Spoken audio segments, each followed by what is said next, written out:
Bonsoir, heureuse de vous retrouver pour 2h30 de direct, 2h30 volées à la nuit pour parler de votre vie en toute quiétude. La ligne est ouverte sur Europe 1 au 39 21.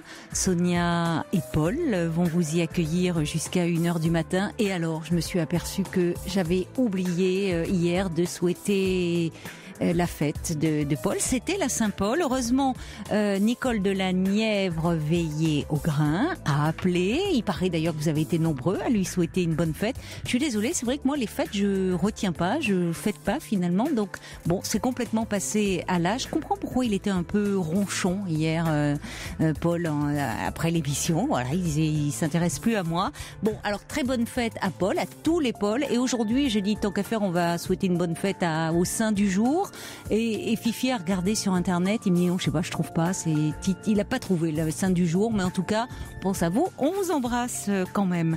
39 21 pour me parler, pour réagir également à un témoignage, et vous pouvez également m'envoyer vos mails sur le site europe1.fr et par SMS au 7 39 21. Et c'est Philippe Chartier qui est à la réalisation de l'émission. Europe 1. Caroline Dublanche. Bonsoir Christelle. Bonsoir.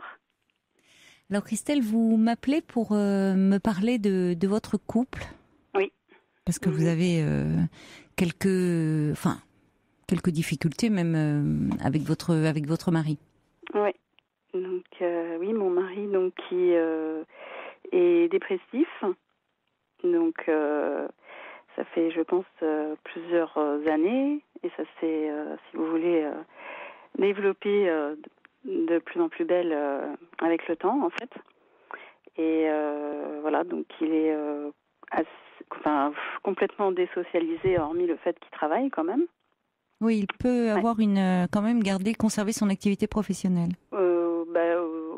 Aujourd'hui, il est arrêté, donc c'est pour une semaine, donc c'est pas encore un très trop longtemps, mais donc oui, il continue à travailler pour l'instant.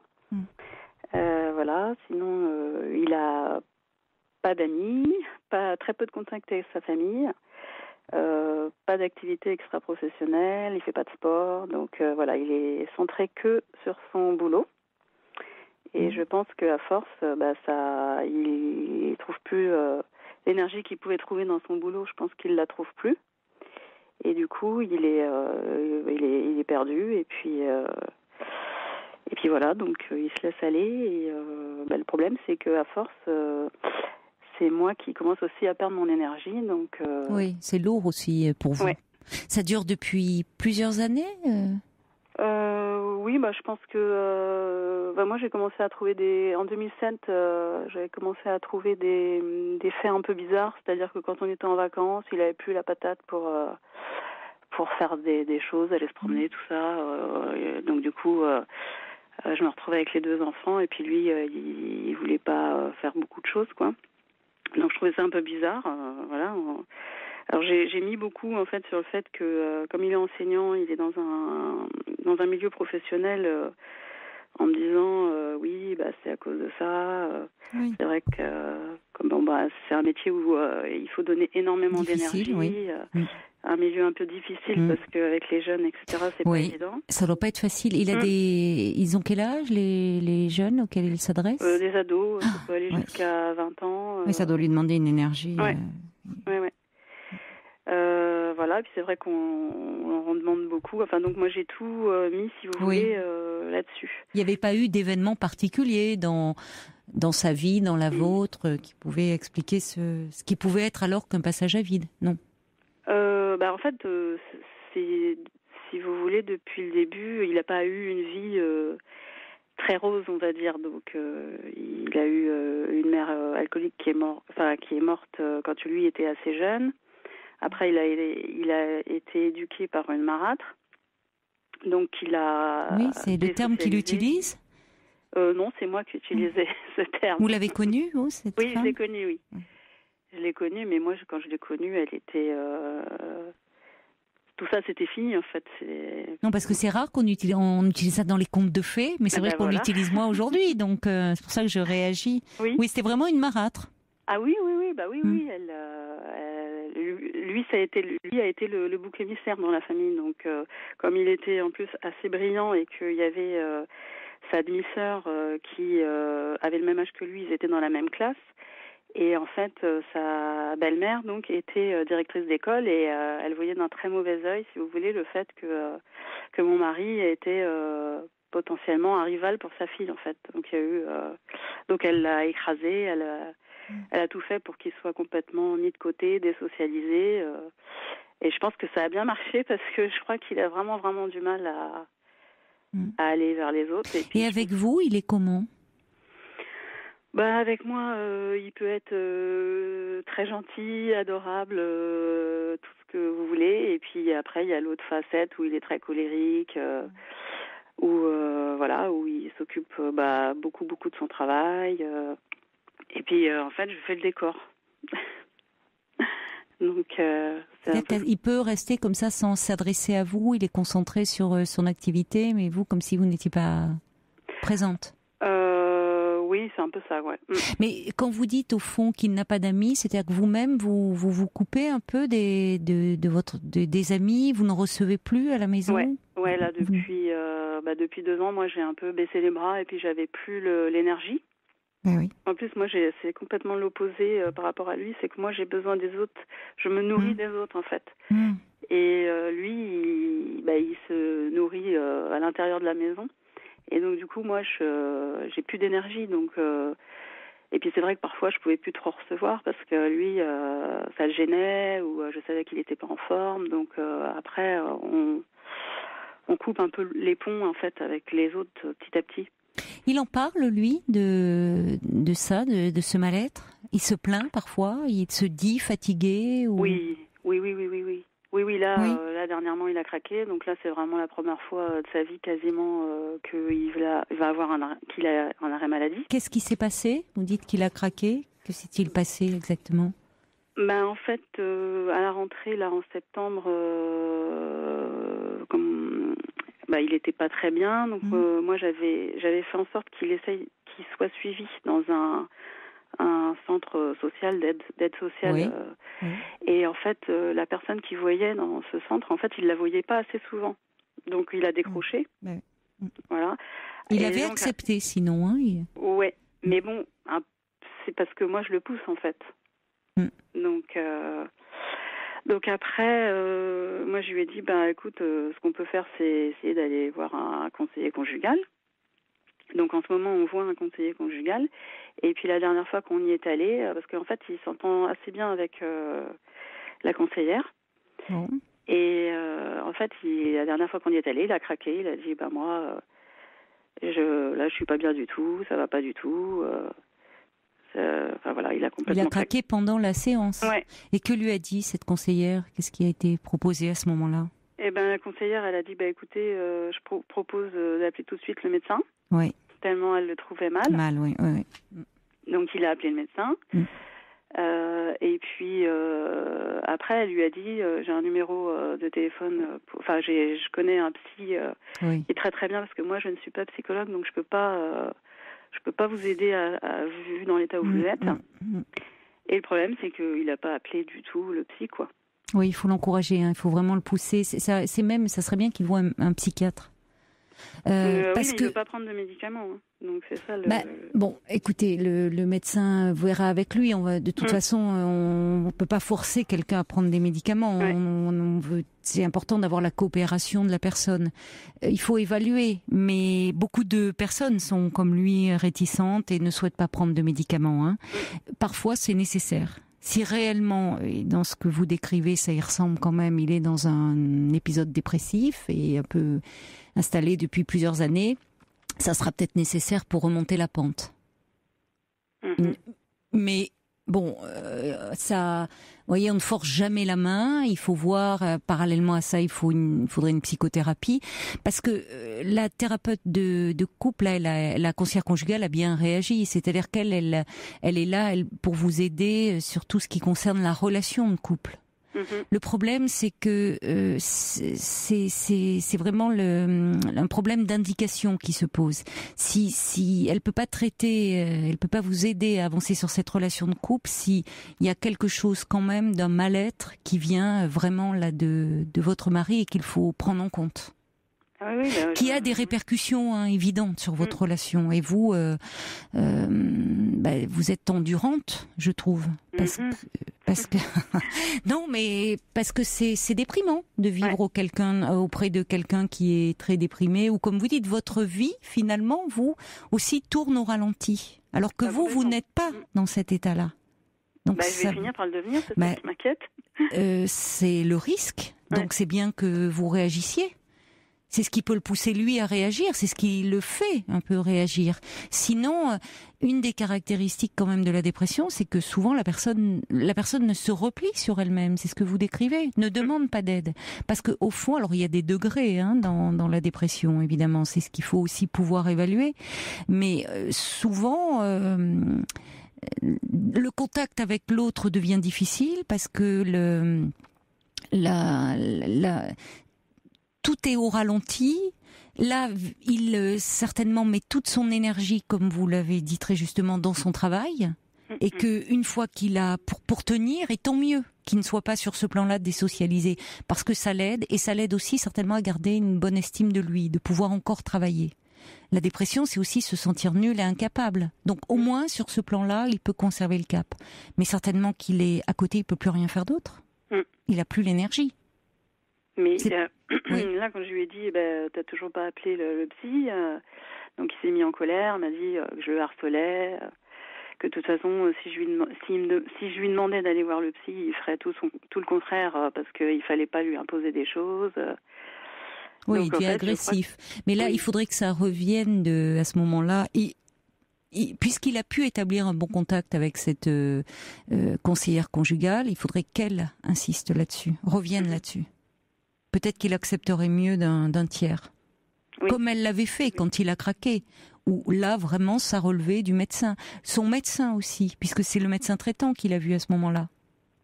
Oui, il a vu son médecin traitant. Et le médecin traitant ne lui a pas proposé, il lui a fait un arrêt de travail, mais il a dû lui parler d'un traitement. Un traitement, de médicaments, médicaments. D'antidépresseurs. Il a, comme je vous le dis, il veut pas prendre des médicaments. Oui, il est quand même dans une forme de résistance, mais bon, qui est très fréquent dans ces. Au fond, ce qui est compliqué à prendre en charge c'est que la personne pense, souvent, peut penser que on peut rien pour elle. De toute façon, ça va pas. Elle n'a pas toujours les raisons. Ça va pas. Mais dire pourquoi, c'est compliqué. Et en tout cas, elle peut être convaincue qu'on peut rien faire. De toute façon, ça sert à rien. Vous voyez, donc il y a cette espèce de force d'inertie. Donc, ce qui veut dire qu'il faut revenir à la charge. Et c'est vrai qu'il faut vous aider de tiers. En disant que de toute façon, là, c'est pas en 8 jours qu'il va se retaper. Il va un peu récupérer. Il dort, il arrive à dormir? Là, non, depuis une semaine, il dort très très mal. Il se couche à pas d'heure. Oui, donc il se dérègle et donc il va pas bien récupérer. Puis de toute façon, c'est pas en 8 jours qu'il peut récupérer. Donc le risque, c'est quand même ce qu'il faut lui montrer. Est-ce que c'est qu'il là où il peut encore, et c'est très bien, faire son travail, dans quelque temps, il peut ne plus le faire s'il continue à ignorer son mal-être. Mais je crois qu'il en est arrivé quasiment à ce stade-là, en fait. En plus, s'il est quand même, il est enseignant, vous me dites, auprès d'adolescents, il faut être costaud, Ah bah oui. Parce qu'il vous loupe pas. Enfin, je veux dire, c'est dur d'être face à un groupe. Et puis il est hyper exposé. Un enseignant, il est hyper exposé. Il a une classe, il a 30 paires d'yeux fixés sur lui en permanence et il voit tout. Oui, c'est très très dur. Donc, il faudrait pas qu'il se mette, si vous voulez, qu'il est en échec sur ce plan-là, qu'il ait le sentiment que là aussi, tout lui échappe, quoi. Alors, est-ce que dans votre entourage, vous me dites que il voit plus sa famille, mais plus trop ses amis, donc vous êtes un peu coupé là des autres. Mais est-ce qu'il n'y a pas quelqu'un qu'il pourrait écouter, qu'il pourrait, peut-être que devant vous, il veut encore donner le change? Qu'il se sente diminué finalement en allant mal, puis ça le renvoie. Oui. dit, encore plus de ça, moi, je l'enfonce encore plus parce que, comme moi, je suis pas très tendre des fois, c'est vrai, j'ai tendance à lui dire, regarde, là, tu te laisses aller. Et donc, il dit que je l'enfonce encore plus, quoi, et il se sent comme une loque, quoi. Oui, il le verbalise quand même. Ouais. Et pourtant, vous êtes quand même très soucieuse. Oui, moi, je me bats depuis des années. C'est ça, c'est qu'il y a des moments aussi, écoutez, c'est compliqué, le quotidien avec une personne dépressive. Donc, il y a des moments aussi où vous en avez marre. Ouais. Parce que vous gérez certainement beaucoup de choses à côté. Et puis, vous n'avez plus de lieu pour un peu souffler, respirer. Aussi, votre vie sociale, elle s'est rétrécie comme une peau de chagrin. Ouais. Donc, ça va pas, ça. Donc, forcément, il y a des moments où vous devez lui en vouloir un peu, même si, ça... Est-ce que vous pouvez lui dire à ce moment-là, revenir sur le fait que vous êtes inquiète? Vous êtes inquiète parce que vous voyez bien qu'il ne parlait pas de lui de cette façon-là. Vous pouvez lui dire, je te reconnais pas, je vois bien, je te sens malheureux. Il faut sortir de cet état-là, il faut faire quelque chose, il faut accepter de l'aide. Et est-ce que le médecin traitant ne pourrait pas finalement prétexter, avant qu'il reprenne le travail, de le revoir, faire un peu le point? Disons que son médecin traitant, malheureusement, il est pas génial, notre médecin traitant. Non. Non. J'ai envie de dire que même lui, il est un peu dépressif. Oh non. Oh non, Christelle. Oh ma pauvre. Non, bon, vous avez vraiment l'impression que lui-même... Oui. oui. Donc, c'est pas vrai. C'est-à-dire qu'il vous le trouvez où il est un peu aussi à côté de la plaque Oui, je crois qu'il a perdu un peu les pieds. Donc il y a quelques années, malheureusement, suite à un événement assez difficile. Ah oui, malheureusement. Bon, écoutez, on va continuer à se parler. Je ne vais pas vous lâcher comme ça. Ne vous inquiétez pas, Christelle. On va continuer à se parler après 23h. Ne raccrochez pas. À tout de suite. À tout de suite, Caroline.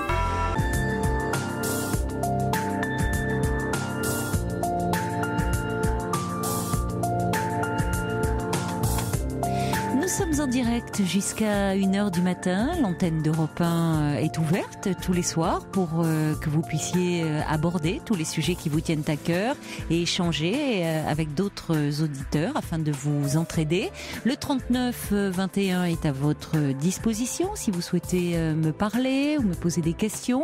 Vous pouvez également composer ce numéro si vous souhaitez dialoguer avec un auditeur ou une auditrice. Et vous pouvez, si vous êtes un petit peu plus timide, réagir par mail sur le site europe1.fr ou par SMS au 7 39 21. Merci pour vous qui avez cherché les saints du jour. On peut tout vous demander, le saint, le personnage, je précise. Manu me dit, le 27 c'est la Sainte Angèle, le 28 Saint Thomas d'Aquin, et Nanou me dit, c'est aujourd'hui la Saint Paul et Sainte Pauline. Bon, alors voilà, finalement, il est... Ah, Paola, me dit Fifi. Bon, on s'en sort pas. Écoutez, bonne fête à tous ceux dont c'est la fête aujourd'hui. Ça va être plus simple, je sens. Fifi, il y tient. Je sais pas s'il a une petite amie qui s'appelle Paola, mais depuis tout à l'heure, il me dit dans le casque Paola. Je pense que ça ressemble à un message subliminal. Il doit y avoir une Paola qui écoute. Et Fifi pense à vous. C'est tout ce qu'on peut dire. Allez, on va retrouver Christelle. Christelle, vous êtes là ? Oui. Alors Christelle, vous avez donc un problème avec votre mari qui est dépressif depuis maintenant pas mal de temps, puisque vous situez déjà un peu les débuts d'un changement de comportement vers 2007. Il a craqué là récemment après avoir accepté de faire une thérapie de couple avec vous. La conseillère conjugale à ce moment-là, l'a orienté vers votre médecin traitant. Il se trouve que vous me dites que votre médecin traitant ne va pas bien non plus. Oui. Bon, donc il y a des moments comme ça où tout semble un peu s'enliser. Déjà, ça serait bien de changer de médecin traitant, non ? De trouver quelqu'un qui soit... Bon, parce que malheureusement pour ce médecin... il faudrait qu'il se soigne lui, qu'il se fasse aider, mais en tout cas là, vous, ça serait bien de trouver quelqu'un qui pourrait un peu prendre les choses en main, qui serait peut-être plus, parce que souvent les personnes acceptent mieux quand ça passe par des tiers, se sentent moins, moins diminué. Il vous dit, il utilise ces mots. Je me sens comme une loque. Donc de la femme qu'il aime, c'est difficile, voyez, d'accepter. Il essaye de tenir coûte que coûte jusqu'à s'épuiser. Et peut-être que vous pourriez aussi avoir des relais quand même dans, je ne sais pas, parmi certains amis proches ou des membres de la famille, peut-être qu'il aime bien, dont il était proche. Oui, là, je vois pas trop. Vous voyez pas dans les médias. Non. Non, mais ouais. C'est sûr que moi, là, il faut des collègues, des collègues, c'est compliqué parce que dans le monde du travail, mais il peut avoir des collègues dont il est proche, qui sont devenus des amis. Oui, mais il y a une personne, effectivement, un de ses collègues, qui était son tuteur, qui pourrait, mais bon, on le voit pas souvent. Il a su qu'on a eu des petits soucis, il a pas essayé d'appeler mon mari, donc non, J'ai un message d'Isa qui suggère que, qui dit que votre mari pourrait contacter l'assistante sociale du rectorat. Elle dit souvent, c'est très bien, elle pourrait trouver là un vrai soutien. Isa dit, ça a été mon cas, elle a vécu une dépression et en tout cas ça lui a fait du bien et ça a un peu atténué son sentiment de culpabilité. Parce que ce qui est terrible, elle a raison Isa, c'est ce sentiment de culpabilité qui est écrasant, qui peut rendre très agressif, qui peut faire que la personne à un moment ne refuse l'aide. Hein. C'est dur de convaincre quelqu'un de se faire aider, surtout quand ça s'installe comme ça, de reconnaître finalement, et d'autant qu'il a, comme vous dites, une histoire familiale quand même compliquée, et que pour lui ça peut être très angoissant, tout ce qui relève de la souffrance psychique. Il a eu une mère avec des problèmes d'alcool, qu'il a perdu très jeune. Enfin, ça doit lui renvoyer quelque chose de très angoissant. Il doit avoir peur. La dernière fois, avec la conseillère, il a dit qu'il avait une colère en lui. Donc, il n'a pas trop dit d'où elle venait, mais il a dit qu'il y avait une colère en lui qui remontait. Mais ça serait bien qu'il puisse l'exprimer. Sur moi, ouais. Plutôt que de la retourner, contre lui. La conseillère conjugale, là, vous pourriez l'appeler en disant que vous êtes démunis. À bout un peu d'arguments, et peut-être vous avez prévu un rendez-vous là avec elle. Je la vois demain en fait, toute seule d'ailleurs. C'est bien. C'est bien parce que là elle peut vous aider. Vu qu'en plus elle a créé un lien de confiance avec lui. Parce que là j'ai l'impression qu'en fait il a décidé qu'il voudrait, et comme dans tout ce qu'il fait d'ailleurs et tout ce qu'il a toujours entrepris, qu'il ferait tout seul. Et je crois qu'il s'est mis en tête de pouvoir se guérir tout seul. Oui, mais ça ne marche pas. Ah ben non, ça marche pas. Vous pourriez lui dire c'est dommage, ne te coupe pas, tu te coupes de tout le monde, ça ne va pas. Et à un moment, c'est dire que c'est le problème même de la dépression, hein, c'est de s'isoler. Ouais. C'est de s'isoler parce que la personne n'arrive plus à avoir de lien, se sent trop nulle, trop incapable finalement pour échanger, pour être avec les autres même. Donc fuit la compagnie des autres. Maintenant, il faut vraiment, avec la conseillère conjugale, je vous dis, elle a noué un lien de confiance, elle pourrait être un interlocuteur pour lui. Et de dire, là, moi, ça ne relève plus de mes compétences, comme elle l'a justement fait, et en disant, mais il faut vraiment que vous consultiez quelqu'un. Parce qu'il faut vraiment qu'il ait une aide. Oui. Parce que si vous voulez, moi, il va falloir que je pense à moi à un moment donné. Oui. Et, c'est bien. C'est pour ça que c'est bien que vous la voyez elle seule, parce qu'évidemment ça a des répercussions sur vous. Et vous avez raison. Il faut pas que vous vous enfonciez à votre tour, et que aussi par rapport à lui, vous trouviez il s'agit pas de l'enfoncer, mais trouver des arguments en disant que là, il s'enferme de plus en plus, il s'isole, il se coupe de tout. Vous souffrez de le voir malheureux et surtout vous souffrez aussi de le voir finalement refuser votre aide, et que vous vous sentez très impuissante et que c'est très douloureux de voir quelqu'un que l'on aime s'abîmer et sans pouvoir réagir, sans avoir de solution. Il faut que vous lui disiez ça, que vous vous inquiétez pour lui. C'est pas la même chose que de dire que tu te laisses aller, ou dire je m'inquiète pour toi. Voilà, je m'inquiète très sérieusement pour toi. On va essayer. Il faut, dans ces cas-là, il faut vraiment ne pas renoncer. Il faut persévérer. Et quand même, il ne faut pas renoncer. Mais jusqu'à quand il ne faut pas renoncer? Non, mais il ne faut pas renoncer. Je veux dire, il faut vous appuyer sur des tiers. Ça peut être, il faut trouver un nouveau médecin traitant. Et vous pouvez dire à votre mari, alors dites pas celui-là il est nul et dépressif, parce que oui, ça va faire écho, ça va pas. Dire non, visiblement il est un peu dépassé. On va trouver quelqu'un qui prend un peu plus les choses en main. Voilà, on n'est pas. Et la conseillère conjugale. Et peut-être, réfléchissez dans votre entourage, si vous avez quelqu'un, vous, de confiance, qui pourrait aussi le voir et lui dire, écoute, il ne faut pas que tu restes comme ça. Sinon, de toute façon, à un moment, il va dans le mur. C'est-à-dire que là, il a craqué, ça recommencera et il sera peut-être obligé de faire quelque chose. Hein. Oui. De toute façon, à un moment donné, oui. Il va complètement craquer, oui. On avait Marie, je ne sais pas si elle est là. Je vois une Marie qui s'affiche sur mon écran. Non, parce qu'apparemment elle ne souhaite pas passer à l'antenne, Marie, mais peut-être hors antenne, dialoguer avec vous parce qu'elle a souffert elle-même de dépression et elle comprend très bien ce que vous pouvez vivre. Elle dit, je sais que c'est compliqué pour la famille. Lui, il s'en rend même plus trop compte. Hein. Il peut devenir agressif parce que c'est une façon d'attaquer. Il se sent coupable au fond. Il voit bien que tout lui échappe. Et il a peur aussi que vous lui échappiez certainement. Mais à un moment, c'est vous qui allez être la force motrice pour que ça bouge. Donc il ne faut pas que vous renonciez. Mais moi, ça fait des années que je suis là-bas. Bon, alors justement, voilà, c'est long, et c'est pour ça que vous avez bien fait, de toute façon, déjà, d'avoir vu la conseillère conjugale, d'aller la voir vous. Il faut que vous ayez, vous, un soutien. Et puis, je vous dis, là, travailler sur votre relation de couple, tant que lui n'admet pas et ne prend pas en compte son état dépressif, ça sert à rien, j'ai envie de dire. Si ce n'est que ça peut débloquer quelque chose. Donc, ça peut vous permettre, vous, d'en parler déjà et d'être un peu soutenu, parce que vous avez besoin, vous aussi, d'être soutenu, de l'aider de vous aider et vous pourrez comme ça mieux l'aider. Bon courage, Christelle. Merci beaucoup, Caroline. Et puis, un gros bisou au Paul, alors.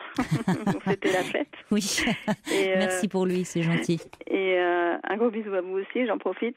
C'est gentil, Christelle. Merci. Pour votre aide. Ne lâchez pas. Et vous avez raison aussi d'être un peu soutenue, là, dans l'histoire. Et ça ne vous empêche pas aussi, autorisez-vous de temps en temps à avoir un peu des sorties, vous, pour respirer. Ça y est, ça j'ai repris. C'est bien, c'est bien, parce que sinon ça va devenir trop compliqué. Oui. Il faut que vous vous autorisiez. C'est pas parce que lui s'isole complètement que vous devez. Ça sert à rien, si ce n'est que vous allez devenir il va y avoir de plus en plus d'agressivité dans l'air. Donc il faut que vous trouviez un peu des soupapes, vous, pour respirer. Bon courage. Merci bon courage. beaucoup. Au revoir, Christelle. Bonne soirée. Au revoir.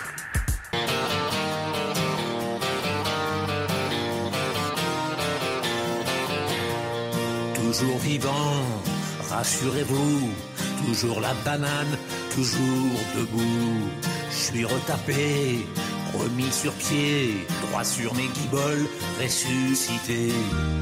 Tout ce qui tombe autour de moi, c'est l'hécatombe, c'est Guernica. Tout ce qui tombe, tombe à tour de bras, et moi je suis toujours là.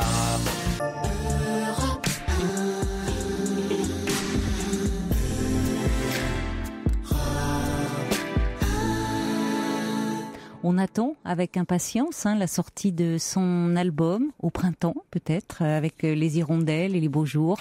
On l'espère. Allez, bonsoir. C'est Sylvette qui est avec nous ? Oui, bonsoir. Bonsoir, Caroline. Sylvette. Oui, bonsoir. On n'entend pas souvent votre prénom. Ça fait penser à cette petite bande. Sylvain et Sylvette, évidemment. On doit vous le faire constamment. Oui, non. Non, pas trop ? Je crois que les gens ne connaissent pas. Enfin. Oui, Sylvain, on en parlait, nous en régie, Sylvain. Même Paul connaît Sylvain et pourtant il n'est pas de cette génération. Oui, je sais pas, j'en entends. Non, on me fait jamais on m'appelle souvent Yvette, parce que c'est plus courant, mais Sylvette, non. Ouais, ça ne dit rien aux gens. Vous connaissiez, vous, la petite bande dessinée ? Oui. Je l'ai retrouvée il n'y a pas longtemps dans une librairie. Oh, je vous entends plus. Je l'ai retrouvée en librairie il n'y a pas très longtemps, en nouvelle édition. Oui, j'en ai acheté un petit peu pour les Sylvette, alors il y a une petite chose, il faudrait que vous bougiez pas trop, que vous parliez bien dans le combiné, parce que sinon on vous entend pas, et c'est dommage. Oui, c'est vrai qu'ici, ça capte pas bien et quelquefois ça coupe. Non, je pense que c'est surtout parce que vous baissez un peu le combiné que vous parlez pas bien dedans, mais bon. Ah, c'est possible, c'est le portable, c'est pas... Bon. Donc, alors, vous avez réalisé un rêve, vous, c'est ça Je vous ai eu en 2013 le 18 octobre 2012, où je vous disais que j'avais enfin vendu ma maison dans les Côtes d'Armor et que je partais dans le Var. Oui. Et puis, alors je vous ai raconté un peu que j'étais heureuse, j'étais contente. C'est un changement radical, là, de région. Un changement radical. C'est ce que j'avais, c'était vraiment un rêve, c'était un souhait. Je l'ai réalisé. J'ai vendu cette maison dans les Côtes-d'Armor. J'avais plus d'amis, j'avais des deuils, des amis anglais qui étaient repartis dans leur pays. Je n'avais plus personne. Je me suis dit, qu'est-ce que je fais là toute seule? La solitude étant plus agréable à vivre au soleil, je pars. Oui. Donc je suis partie dans le Var, heureuse comme tout, et je me suis complètement, je ne sais pas ce qui s'est passé. Je me suis sentie très mal, je me suis sentie angoissée, hyper dépressive, très très mal. Rapidement ou au bout de quelques temps? Non, assez rapidement. Je suis arrivée en mars, mois de mai, à peu près avril-mai, ça a commencé, je n'allais pas bien du tout, et c'était de pire en pire. Je me suis sentie perdu complètement. Oui. Et pourtant, je connaissais vraiment bien la région. Je la connaissais vraiment très bien. Oui, vous n'êtes pas parti sur un coup de tête. C'était une région... Non, pas du tout. J'y allais très souvent. Je prenais ma voiture et j'y allais. J'allais y passer plusieurs jours. Seul, j'allais pas en voyage organisé. J'étais seul, donc j'étais libre. En voyage organisé, ça cache peut-être un peu des fois les choses. On ne voit pas les choses pareilles. Mais là, j'étais vraiment libre. Oui. Eh bien, je sais pas ce qui s'est passé. Je me suis trouvé seul là-bas aussi. J'avais envoyé un mail une fois en vous disant, parce que je pouvais pas parler, j'étais trop mal, j'étais trop dépressive. Oui, je suis en train de m'en sortir simplement maintenant, mais j'ai vraiment plongé quand je me suis tapé une bonne dépression. Il a fallu que j'appelle le médecin, je pouvais pas remonter. Alors ça, oui, Bretagne, vous qui partiez pleine d'enthousiasme, est-ce que vous avez ressenti ça dès que vous avez vendu en Bretagne, ou le fait de quitter? Non. C'est vraiment quand vous vous êtes installé... Oui, absolument, oui. Non, en Bretagne, c'était la joie, je partais là-bas, c'était mon rêve, mais c'est arrivé là-bas. Et vous n'aviez pas d'attache, vous n'aviez pas de... Non, vous ne connaissiez personne? Non, je connaissais personne. Je connaissais une personne qui a bien voulu m'héberger, une personne par connaissance d'une autre personne, mais qui n'était pas du tout, qui faisait pas partie de mes amis, qui n'était pas une amie, et donc qui vivait sa vie, qui n'était pas là, je voyais absolument personne, quoi. Donc, je me suis trouvé aussi dans un pays où peut-être les coutumes, les choses sont différentes. J'étais perdu, quoi. Et ça m'est tombé dessus d'un coup, comme ça. Et je n'arrivais pas à comprendre pourquoi, en plus. J'ai mis beaucoup de temps à réaliser que j'avais traîné simplement, j'ai pensé que j'avais traîné ma solitude, point, c'est tout. Et même au soleil, quoi, la solitude. Alors j'allais visiter, je prenais ma voiture et j'allais visiter l'arrière-pays, j'aime tant. Je voyais des petits villages, je voyais des paysages magnifiques qui me tiraient les larmes parce que c'était si beau. Et je m'arrêtais, je descendais de la voiture, je regardais ça, j'avais les larmes aux yeux, c'était si beau. Voilà, mais j'arrivais dans un village et j'étais heureux, c'était beau, un beau petit village. Je me disais, qu'est-ce que je vais faire là-bas toute seule? Voilà, la réflexion. La solitude vous est vraiment tombée dessus. Alors, vous ne la ressentiez pas comme ça quand vous étiez dans les Côtes-d'Armor? Non. Peut-être aussi c'est parce que je m'étais débarrassé, façon de parler. Je n'avais plus de maison non plus. Je savais que j'avais fait un peu une erreur quelque part parce que j'avais vendu cette maison, je n'avais plus de chez moi. J'avais plus de possibilité de retourner, quoi. Voilà. C'était radical, oui. Et cette maison, vous y étiez attaché? Alors j'étais attaché à la maison, oui, c'était une maison que j'avais fait construire, une maison neuve, une petite maison en bois, sympa, avec un poêle à bois, très lumineuse, très agréable, moderne et tout. Pourquoi vous étiez parti finalement comme ça? Je suis parti parce que je voulais du soleil. Je n'aime pas, il faisait gris, toujours gris, pas très chaud, pas bon.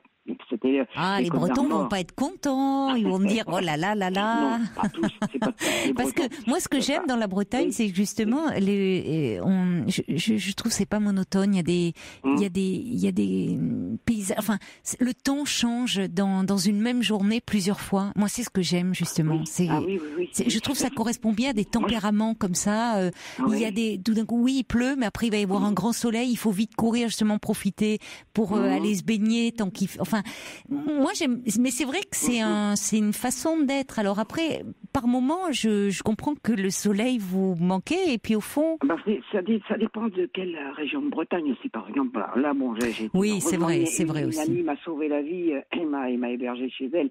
Elle est dans le Morbihan, dans le golfe du Morbihan. Oui, déjà c'est plus, c'est plus tempéré, bon, sans vouloir dire de mal, les Côtes-d'Armor, c'était quand même c'est beau.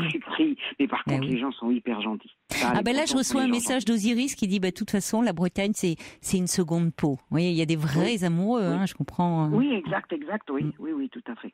Donc, et à ce moment-là, est-ce que vous aviez des attaches, vous, dans la région, c'est-à-dire qui faisaient que votre solitude était était pas pesante. Dans quelle région dans les Côtes d'Armor. Dans les Côtes d'Armor, je n'avais plus d'attache parce que mais j'avais 2 amis qui sont décédés de cancer assez jeunes, et puis des amis que j'avais de longue date, ça faisait 30 ans qu'on se connaissait, et puis après je m'étais fait des amis anglais qui sont liés dans une ferme en fond d'une campagne et qui sont repartis en Angleterre. Voilà, donc après je suis retrouvé seul. Oui, vous êtes retrouvé vraiment seul. Alors je pouvais aller en Angleterre, mais parlant 3 mots d'anglais, c'était pas suffisant. Donc, voilà. Vous auriez pu vous y mettre. Mais enfin bon, c'est pas simple. Hein. Je vais pas vous jeter la pierre. Hein. Je m'y suis mis parce que je suis allée en vacances chez eux. J'ai dû dire 3 mots pour arriver à me débrouiller toute seule parce qu'ils n'étaient pas là. Mais bon, j'ai galéré, quoi. Ouais. Donc voilà ce qui m'est arrivé. Et alors là, finalement, vous avez pris conscience parce que ça, c'était en 2013. Et donc, vous dites que vous sortez seulement au fond d'une grosse dépression, du quoi. Trou, complètement. Et qu'est-ce qui fait alors que vous avez consulté à un moment? Qu'est-ce que vous avez fait? Ah oui, bien sûr. La personne qui m'hébergeait d'un seul coup a décidé, m'avait dit: tu as tout ton temps, tu restes là, mon appartement à Sanary ne me sert pas, tu restes tout le temps que tu veux. Et puis d'un seul coup, ça l'a pris, je sais pas pourquoi. Elle me téléphone en me disant: bon, dans 2 mois, il faut que tu sois parti parce que je mets l'appartement en vente, j'en veux plus, j'habite à Marseille, j'ai pas besoin de cet appartement. Donc voilà, je me suis retrouvé. Ça vous a bousculé. Oui. Et alors, qu'est-ce que vous avez fait là? Vous avez pris une location? Non. Là, j'étais là-bas donc en location chez elle. Et puis là, quand elle m'a dit ça, je suis allé voir le médecin qui était vraiment sympa, qui m'a dit: j'ai dit, docteur, il faut que je remonte dans 2 mois en Bretagne. J'ai une occasion de remonter en Bretagne. Je suis incapable de conduire, de faire 1200 km. Je suis incapable. Je ne peux pas bouger. Et il m'a dit: je vous donne un médicament. Il m'a donné un antidépresseur. Il m'a dit: là, avec cet antidépresseur, là, je vous garantis que vous ferez la route. Je l'ai faite, effectivement. Je l'ai faite le 1er décembre. Oui, vous avez retrouvé de l'énergie finalement un peu. Oui, petit à petit, oui. Je suis arrivé ici, l'ami qui est dans le Morbihan et qui me connaît depuis 97, ça fait 18 ans qu'elle me connaît. Elle m'avait pas vu comme ça. Elle m'a dit: je n'avais jamais vu comme ça. J'étais assise, je me rendais pas compte de mon état. J'étais assise dans un coin de sa cheminée, à côté de sa cheminée, complètement le regard dans le vide. Vous étiez mal. Oui, puis vous aviez tellement rêvé aussi comme un nouveau départ finalement. Oui, exactement. Ça représentait beaucoup, c'est de changer comme ça de région, d'aller vers le soleil, comme si ça. Il y avait des grandes villes de chaque côté, il y avait plein de... Oui, bien sûr. Et du coup, vous étiez d'autant plus déçu d'être là dans ces merveilleux paysages, parce que c'est vrai que c'est magnifique, et en même temps en ressentant une tristesse infinie. Oui, exact, oui. Voilà ce qui s'est passé, donc j'arrive simplement à sortir de ça. Dépression. Je suis toujours sous médicaments, sous antidépresseurs. C'est bien déjà que vous alliez mieux. Et du coup, comment vous envisagez l'avenir? Puisque si vous commencez à aller mieux, vous pouvez peut-être y songer avec un peu plus de recul. J'essaie de chercher quelque chose, des locations, mais je ne trouve pas, ou c'est très loin dans la campagne, ou c'est pas... voilà, j'ai pas une grosse retraite, donc j'ai pas de budget important et j'ai difficilement accès à des... C'est assez élevé dans la région, les... Oui. Enfin, vous êtes dans l'arrière-pays un peu? Non, je suis à 10 km de Vannes. Donc c'est quand même encore cher. Parce que vous êtes retourné en Bretagne. Ah oui. Mais je savais pas, c'est ça, j'avais pas réalisé. Je pensais que vous étiez reparti, mais provisoirement. D'accord, vous avez complètement délaissé le Var. Oui, j'ai téléphoné à cette amie de Vannes en pleurant, en lui racontant ce qui m'arrivait. Tu te rends compte, il faut que je remonte, c'est pas possible. Elle vend son appartement, comment je vais faire? Et je suis à la porte, là, je suis à la rue, je n'ai plus rien. Et cette amie m'a dit: écoute, je viens juste de m'acheter une maison à 10 km de Vannes. Elle est grande, c'est une grande maison, tu peux habiter l'étage. Si tu veux, tu seras pas à la rue, tu peux habiter l'étage. Donc je suis là. Vous avez des amis, donc quand même, là, cette amie, elle est très attentive, elle est là pour vous, elle est très bienveillante vis-à-vis de vous. Elle me bouscule un peu, mais peut-être à peu raison quand même. Oui, elle me bouscule un petit peu trop, quelquefois. Trop, parce qu'elle est quoi? Très active, elle a du mal à comprendre ce qu'est la dépression. Non, elle comprend très très bien, mais elle est très active et elle ne mâche pas ses mots. Voilà quoi. Oui, comme vous êtes hébergé chez elle, vous ne pouvez pas trop lui dire que ça vous blesse. Oui, compliqué. Exactement. On arrive à en parler quand même. Parce que ça serait bien de pouvoir lui dire que vous commencez à émerger, mais que c'est... D'ailleurs, elle vous a connu aussi autrement. Et que là, Oui, ça a été bien vraiment Oui. une période difficile que vous avez traversée et que vous ne pouvez pas vous remettre comme ça du jour au lendemain.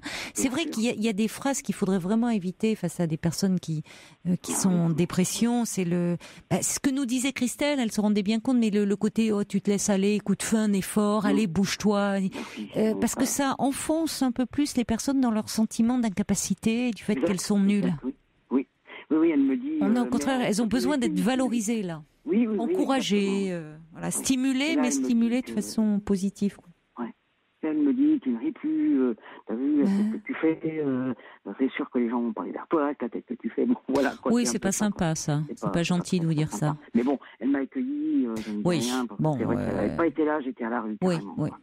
Vous n'avez pas du tout en dehors de... C'est ça, vous n'avez pas d'environnement Je fais partie quelquefois... Non, je fais partie d'OVS. Donc je sors quelquefois avec des gens d'OVS, un petit peu piscine, un petit peu de randonnée, très peu de randonnée d'ailleurs, parce qu'il fait pas chaud. Mais bon... oui, le climat de la Bretagne, il n'est pas pour vous. Hein. Vous aimeriez bien. Oui. Même à la piscine, elle n'est pas assez chauffée. Même la piscine, elle n'est pas assez chauffée. Vous avez besoin un peu de chaleur humaine aussi, finalement. Oui, aussi. Vous auriez besoin de ça. J'ai pris un rendez-vous pour vendredi, là, pour essayer la thérapie par le MDR. Alors, c'est la thérapie par le mouvement des yeux. Oui, je connais. Avec psychothérapeute, je pense que peut-être. Bon. On en dit beaucoup de bien dans les revues, je vais essayer.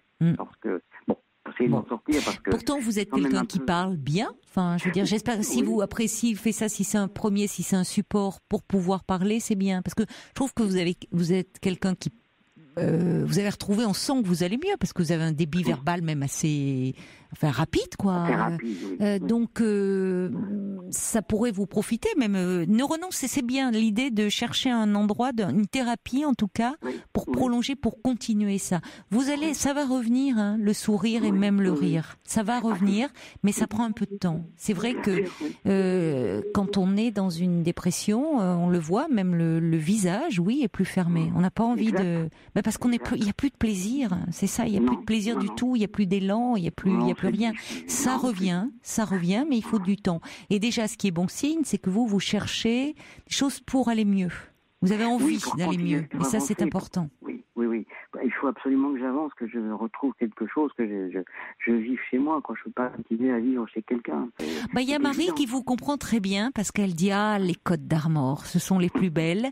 Une Morbihanaise, côtière à tête de bois, Pencote, bon retour au pays. J'ai vécu 1 an en Provence, dit Marie. J'en suis partie en courant. Il n'y a rien à faire, hein. C'est ce que disait Osiris. La Bretagne, on l'a dans la peau. D'ailleurs, il y a quelqu'un qui me dit aussi, attendez, c'est Kina, qui dit « Je suis originaire du sud-ouest en Bretagne depuis 30 ans. Je ne pourrais plus en partir tellement c'est beau, changeant dans ses couleurs. Je garde mon accent et j'en suis fière. » Et il y a Sergio qui dit l'Irlande, la Bretagne, mes voisins celtes, j'adore. Oui, on a des vrais amoureux. Mais vous, c'est cette solitude finalement, peut-être ça a été douloureux tout ce que vous avez traversé, mais ça vous fait prendre conscience que cette solitude, elle est trop pesante. Vous étiez trop enfermé finalement. La solitude, vous l'aviez amenée avec vous, quoi. Oui, exact. C'est exactement ça. Aznavour chantait que la misère est plus belle au soleil, mais la solitude, quand on est seul, même dans les plus beaux paysages, c'est peut-être même encore plus terrible de se dire. Mais j'ai pas réalisé au début. J'ai pas du tout réalisé. Je me demandais ce qui m'arrivait au début. Je comprenais pas. Et puis au bout d'un moment, je me disais, mais c'est bizarre. Qu'est-ce qui m'arrive? Et c'est ça. J'ai réalisé que c'était ça. J'avais traîné ma solitude avec moi. C'est tout. Voilà, c'était ça.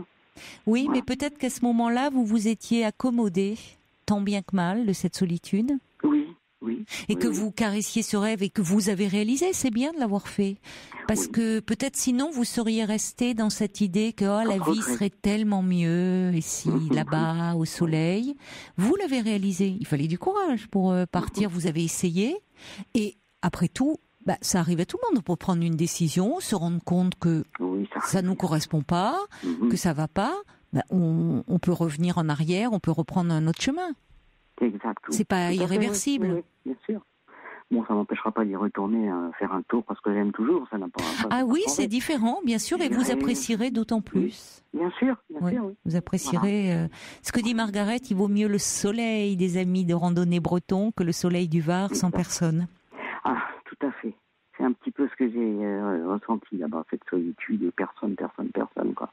Et donc là, vous vous êtes inscrite donc sur le site OVS qui peut vous permettre. Oui. Il y a peut-être d'autres choses d'ailleurs que les randonnées, si après tout vous. Oui, il y a aussi beaucoup de choses, mais je me suis. Il y a peut-être des sorties, vous voyez, des moments où vous avez besoin un peu de choses peut-être un peu plus calmes, plus douces, plus.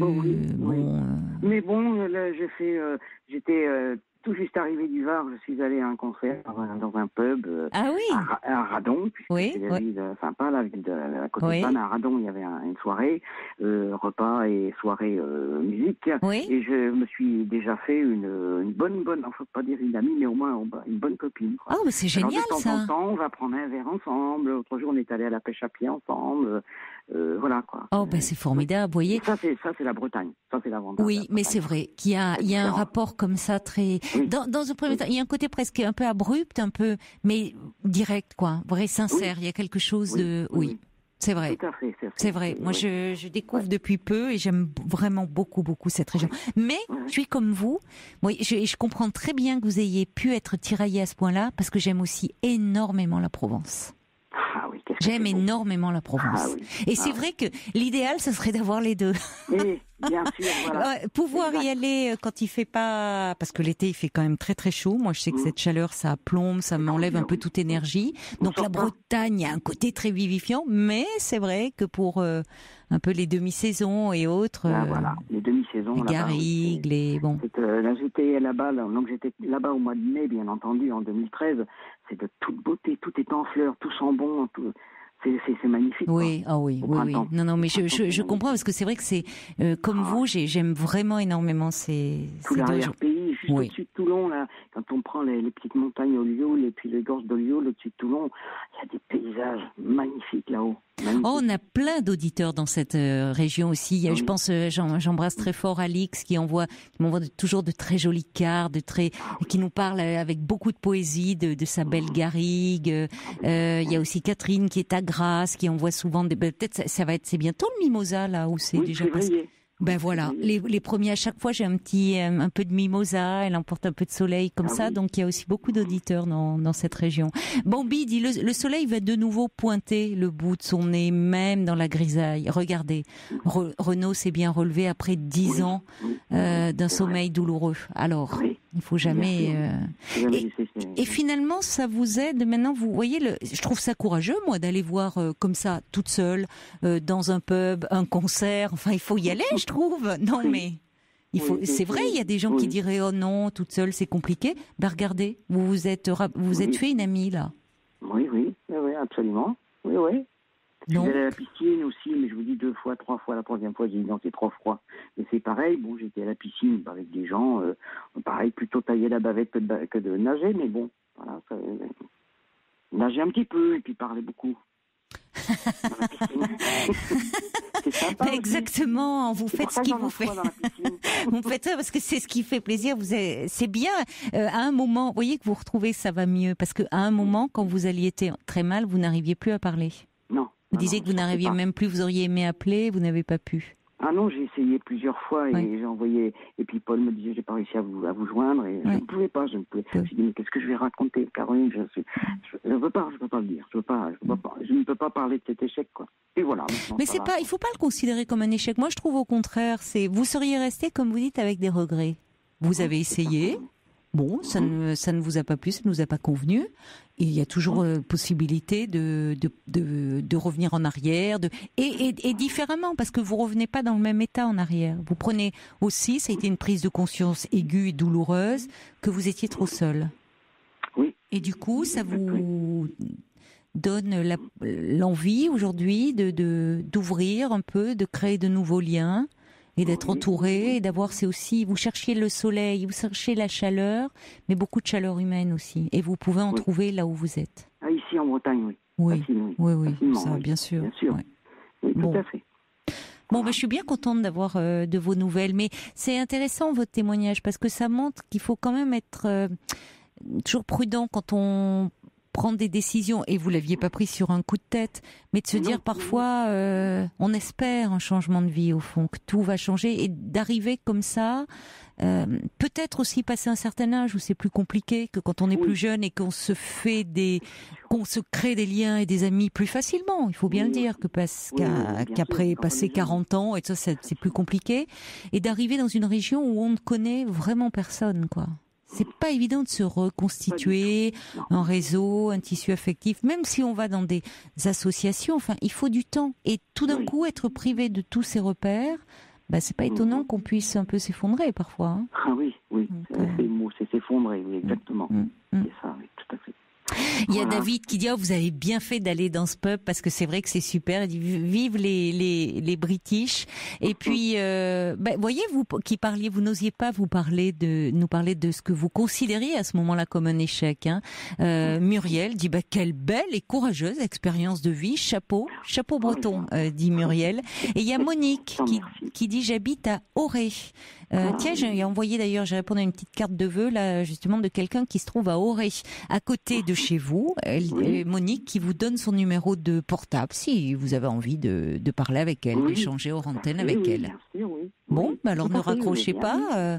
Et Paul va vous donner tout ça hors antenne. D'accord. Écoutez, je remercie tous les gens qui ont envoyé des messages, qui ont participé. Oui, ils ont été nombreux. Sergio, oui, ils ont été nombreux. Je remercie tous, c'est très gentil. Cette année commence bien, on va dire, pour vous, Sylvette. Vraiment, je souhaite plein de belles choses et plein de belles rencontres et plein de belles amitiés. Oui, je vous embrasse. Beaucoup, Caroline, je vous au revoir. Ne raccrochez pas, on va vous donner les coordonnées de Monique. Au revoir. Merci beaucoup, au revoir.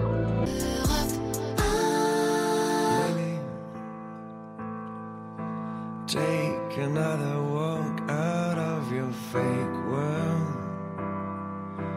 Please put all the drugs out of your head. You see that you can breathe without no backup.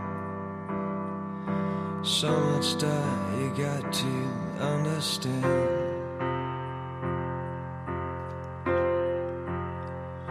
For every step in any walk, any turn of any thought, I'll be your guide. Aaron, U-Turn sur Europe 1.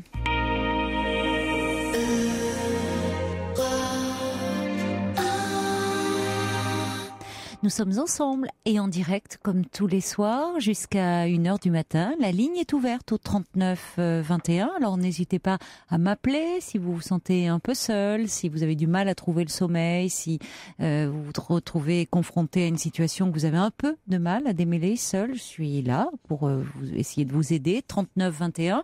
Et vous pouvez aussi composer ce numéro si vous souhaitez aider un auditeur ou une auditrice. Un petit message de Michel pour Sylvette qui avait réalisé son grand rêve, quitter la Bretagne, les Côtes d'Armor pour aller dans le Var. Michel comprend très bien ce que Sylvette vit parce que elle dit allez, grosse bise à Vannes, ma ville natale, j'habite aujourd'hui dans le sud, mais je ne m'y ferai jamais et pourtant que c'est beau, mais il manque l'âme de mon pays. Michel qui laisse un contact pour Sylvette si elle le souhaite et qui dit Kenavo. Allez, on accueille maintenant Agathe. Bonsoir. Oui, bonsoir Caroline. Bonsoir Agathe. Alors. Bonsoir Caroline. Alors. Oui. Moi, je rebondissais. C'est pour ça que j'appelais votre antenne, que j'écoute depuis de nombreuses années. Merci alors de votre fidélité. Oui. Une émission que je trouve fort intéressante, avec des témoignages, des fois qui sont assez poignants. Et puis voilà. Et qu'est-ce qui fait vous vouliez rebondir justement sur quel témoignage? Justement, je ne me rappelle plus quel était le témoignage, mais c'était aujourd'hui ou non, c'était pas aujourd'hui. Il y a quelques temps et quand on appelle, des fois on n'a personne, voilà. Donc c'est bon voilà, on est. Comment ça, vous avez personne? Vous tombez sur le répondeur, vous voulez dire? Oui, tomber sur le répondeur et moi j'ai voulu envoyer des SMS, mais les SMS ne passent pas. On va vous expliquer comment faire alors pour envoyer un SMS. Normalement, c'est simple, mais je pense j'ai écrit aussi à une dame qui est à Paris, Michel, qui me dit qu'elle arrive toujours pas à envoyer de SMS. Je me moque pas parce que, en fait, il faut vous en envoyez des SMS, vous en envoyez à d'autres personnes. Ah, ben j'en envoie, oui, bien sûr. D'accord. Donc c'est pas. Alors il faut que vous commenciez par le mot nuit. Ah oui, c'est vrai. Vous voyez, et oui, c'est ça. Je devrais peut-être le dire plus souvent, parce qu'il y a un mot de passe pour qu'ils parviennent. Oui, donc, si vous ne mettez pas le mot de passe nuit, d'ailleurs, je ne sais pas si c'est en majuscule ou en minuscule, ou peu importe. Peu importe, me dit Fifi. Oui, c'est pour ça. Donc, vous, avant de taper votre message, vous mettez nuit. D'abord, c'est le mot de passe. Après, vous mettez votre message classique, évidemment, comme le message que vous voulez m'envoyer, et vous envoyez au 7 39 21. Et là, vous avez une réponse qui normalement d'Europe 1 qui vous dit, qui vous remercie. Voyez. Donc, mais il faut le mot de passe nuit. Oui, j'ai bien compris. Entendu. Mais c'est bien parce que ça permet peut-être à d'autres comme ça de pouvoir nous joindre. Et puis par rapport au répondeur, j'en profite pour vous dire, ma chère Agathe, que vous pouvez laisser des messages si vous n'arrivez pas à nous obtenir, c'est parce que Paul c'est ce que j'avais fait l'autre fois là. D'ailleurs, je vous avais laissé mon nom. C'est moi qui avais donné les références là du bouquin de Annie Dupéré parce qu'elle a écrit et j'avais laissé mon nom. Je l'ai eu. Apparemment, il n'est pas apparu. Voilà. Ah bon, ça. Bon, mais oui, on avait eu. Merci, pour les coordonnées, les chats de hasard de Annie Dupéré. Très bien fait. Ouais. Elle a des chats. Elle explique chacun comme ils vivent avec elle. Elle avait une siamoise, Annie écrivait, donc la siamoise passait son temps sur le bureau d'Annie et un jour Annie s'est arrêtée d'écrire et la siamoise devenait malade. Elle a dû se remettre à l'écriture rien que pour son chat. Oui. Mais c'est pas étonnant que beaucoup d'écrivains, vous parlez d'Annie Dupéré, je précise. On les appelle pas les greffiers pour rien. Et ils adorent le papier, C'est vrai que moi... oui, j'adore. Moi, j'ai eu des chats, chaque fois que je sortais un papier, ils s'étalaient sur le papier. Oui. Voyez, vous avez bien fait pour les SMS. Là, il y a quelqu'un qui me dit enfin c'est clair. Alors il faudra que je le dise peut-être un petit peu plus souvent. Et j'en profite pour vous dire, vous pouvez bien sûr nous laisser des messages sur le répondeur 39 21. Surtout, il faut bien que vous précisiez. Bon, si on n'a pas votre prénom, on vous rappelle quand même, mais c'est mieux. Mais surtout un numéro de téléphone parce qu'on a encore beaucoup trop de personnes qui nous disent le numéro s'affiche, donc vous le voyez. Voilà, vous me rappelez à ce numéro. Non, il s'affiche pas. Donc il faut vraiment nous laisser votre téléphone. Voilà. Et Annie avait une chatte aussi dont elle parlait. Cette chatte dormait avec elle. Donc elles avaient chacune leur oreiller. Et Annie avait mis une thé d'oreiller sur son oreiller à elle, différente de celle qu'elle avait mise à la minette. Et la minette voulait la même thé. Il n'était pas question qu'elle ait une autre thé. Ah oui, mais des choses incroyables. C'est trop, quoi. Oui, non, parce que moi j'en connais une. C'est pas une petite chatte, c'est une petite chienne qui aime beaucoup aussi dormir sur la thé d'oreiller. Mais bon, elle est pas regardante. Elle s'en fiche. Du moment qu'elle a un oreiller, même sans thé d'oreiller, elle dort dessus. Oui. Alors, pour en revenir je rigole, pardonnez-moi, parce que là, il y a quelqu'un qui doit faire un essai sur les SMS et je reçois que 7 39 21. Oh, la pauvre. Attention, parce que ça coûte cher quand même, les SMS. J'ai plus en tête, mais ça coûte cher, donc attention. Non, il faut vraiment mettre nuit, votre message, et vous envoyer au 7 39 21, mais vous ne le tapez pas sur le message, quoi. Voilà. Allez, on va vous écouter. Alors, je rebondissais sur quelque chose. Alors, je ne pourrais pas donner la propos vraiment pourquoi ça m'avait fait rebondir, mais je disais à Sonia que bien souvent, les choses peuvent se passer de façon, dans le quotidien ou de façon, je peux pas dire harmonieuse, mais positive selon si on tombe sur les bonnes personnes au bon moment, la vie est vraiment, je dirais pas un long fleuve tranquille, mais elle est plus légère, quoi. Moi, je fais pas partie des gens qui tombent sur les bonnes personnes au bon moment. Voilà ce que je peux déduire. Vous avez fait des rencontres qui vous ont... c'est même pas... C'est plein de choses comme ça, c'est plein de choses. Moi, ça se passe depuis très longtemps. C'est depuis très très longtemps que ça se passe ainsi. Et c'est compliqué parce que c'est épuisant. les luttes peuvent être épuisantes. Et vous tombez sur des personnes où ça se passe mal dans vos relations, ça se retourne contre vous, qu'est-ce qui se passe ? Moi, je trouvais, je vais peut-être caricaturer les choses, je trouve que quand on est bienveillant et comment dire, et respectueux, bien souvent, on a des confusions dans la société. Ça veut dire l'égal est à peu près tenu de cette façon-là, pris pour compte. C'est quelqu'un qui n'a pas de caractère, ou c'est quelqu'un qui est mou, alors qu'on est conciliant, qu'on est plein de bonnes intentions. Et je trouve que ça se retourne contre soi-même, ce genre de choses. Moi, je pense qu'il faut que je fasse une thérapie pour devenir un peu moins gentille.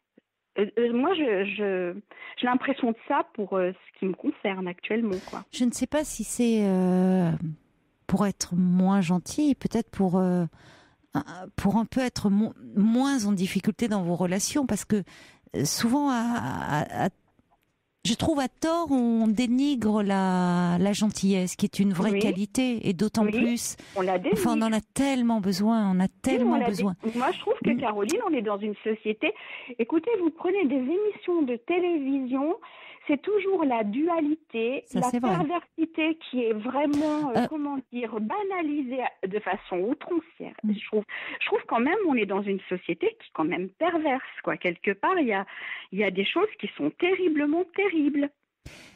Je ne sais pas si, peut-être pas perverse, c'est-à-dire qu'on privilégie la polémique. On privilégie effectivement ce qui parfois ça tourne, vous avez raison, des débats, on a un peu l'impression c'est les jeux du cirque où on aime regarder la personne, on se dit elle va se faire massacrer entre guillemets verbalement, mais on voit ça. Par exemple, dans la télé-réalité, les jeunes que l'on met ensemble, auxquels on dit vous la mettez bien en confiance, après vous le sabordez. Mais je trouve ça vraiment terrible, d'apprendre ça à nos enfants. Je trouve ça épouvantable. Alors c'est vrai qu'on peut se dire par rapport aux premiers qui en ont fait les frais. D'ailleurs certains s'en sont pas remis. Si on pense à une jeune femme comme Loana qui ne savait pas du tout ce qui les attendait, ça a été terrible et d'une cruauté extrême puisqu'on les a choisis aussi. Et il y avait une fragilité. Quand on voit le parcours de quelqu'un comme Stevie, en revanche. Stevie Boulet, je pense, il a fait un parcours incroyable et c'est quelqu'un qui, parce qu'il a une force certainement intérieure, une intelligence, qui lui ont permis de s'en sortir. Et d'autres d'ailleurs, qui ne sont plus dans les médias mais qui s'en sont bien sortis. Maintenant, on pourrait penser que quand même ceux qui y vont savent un peu à quoi s'attendre. Certains espèrent justement avoir une notoriété.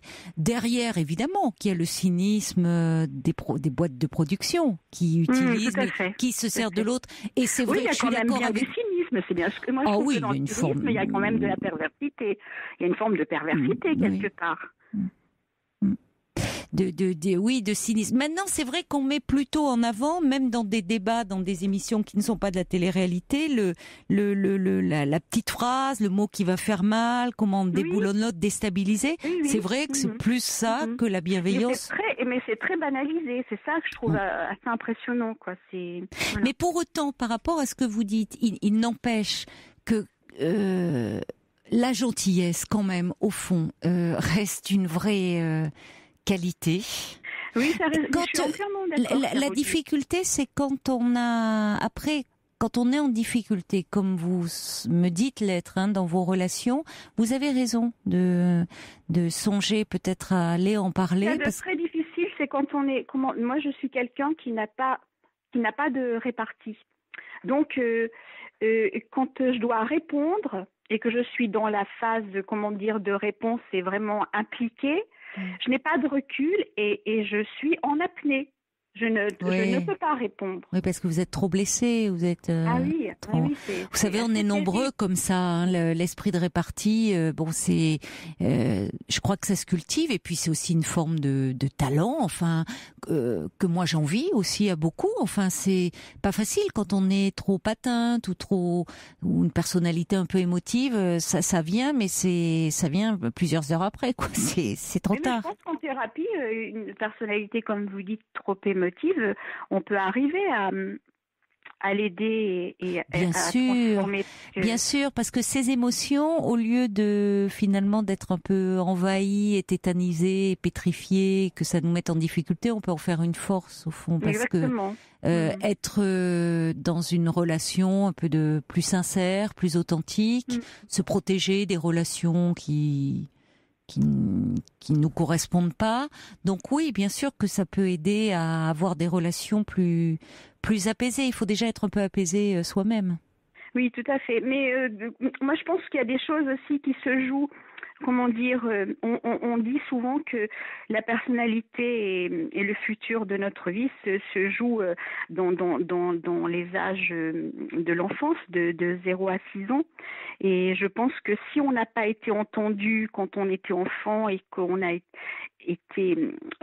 pas été respecté, je pense que ça se joue encore dans la vie future. Oui, mais rien n'est jamais définitif.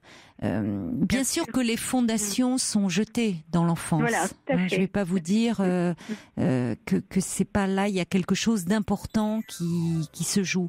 Pour autant, tout n'est pas joué, parce que vous parlez de rencontres. Où vous avez comme si vous aviez fait des mauvaises rencontres entre guillemets. Mais il y a des rencontres qui vont aussi nous aider à nous construire, nous aider à avancer, à prendre confiance en nous, à évoluer. Et ça, il est possible d'en faire à tout âge finalement. Bien sûr. Vous voyez, bien donc sûr. moi je crois beaucoup aussi à ce qui peut être en jeu. À ce moment-là, il y a des rencontres vraiment qui vont nous ouvrir aux autres, qui vont nous faire considérablement évoluer. Mais on va continuer à se parler, si vous le voulez bien, Agathe, après le journal. Donc ne raccrochez pas et je vous retrouve dans quelques minutes. La nuit continue sur Europe 1. La ligne est ouverte au 39 21. Nous sommes ensemble et en direct jusqu'à 1h du matin. Et vous pouvez également m'envoyer vos mails sur le site europe1.fr ainsi que vos SMS au 7 39 21. Alors, pour envoyer vos SMS, je vais le redire, vous tapez le mot nuit d'abord, puisque c'est le mot de passe, puis le message que vous souhaitez m'envoyer, et vous envoyez, au lieu du destinataire habituel, vous mettez 7 39 21. Alors, attention, parce que... Enfin, je vous remercie, Agathe. Agathe, vous êtes toujours là ? Je suis toujours là. Voyez, vous qui me disiez que vous aviez du mal à nous contacter par SMS, vraiment, vous avez bien fait d'en parler, parce que je reçois plein de nouveaux messages. Il y en a d'ailleurs qui sont drôles, parce que je reçois 7 39 21, qui est c'est ce qu'il faut taper pour l'envoyer, ou parfois nuit, tout court. Mais certains me demandent si ça marche. Là, je fais un essai en triple. Alors, attention quand même, hein, parce que je suis obligée de vous rappeler que c'est 65 centimes d'euros plus le coût du SMS. Hein. Donc attention à vos essais de ne pas en faire trop. La personne qui me dit ça, oui, ça marche, on les a, mais quand même attention, ça a un coût, hein, les SMS. J'ai beaucoup plus de messages qui sont concernés, qui concernent aussi votre demande. On va y revenir, mais je me permets quand même de lire. Il y a la Bigouden, par exemple, qui disait enfin je peux envoyer des messages, et qui justement pour Sylvette disait que Sylvette se rassure par rapport au choix qu'elle avait fait de partir vivre dans le Var, et elle est revenue en Bretagne. Elle dit, vous savez, il vaut mieux avoir des remords que des regrets, comme on dit. Et puis il y a également d'autres personnes qui disent je vais enfin pouvoir participer à l'émission. Ça c'est pas signé, donc la Bigouden qui me disait ça.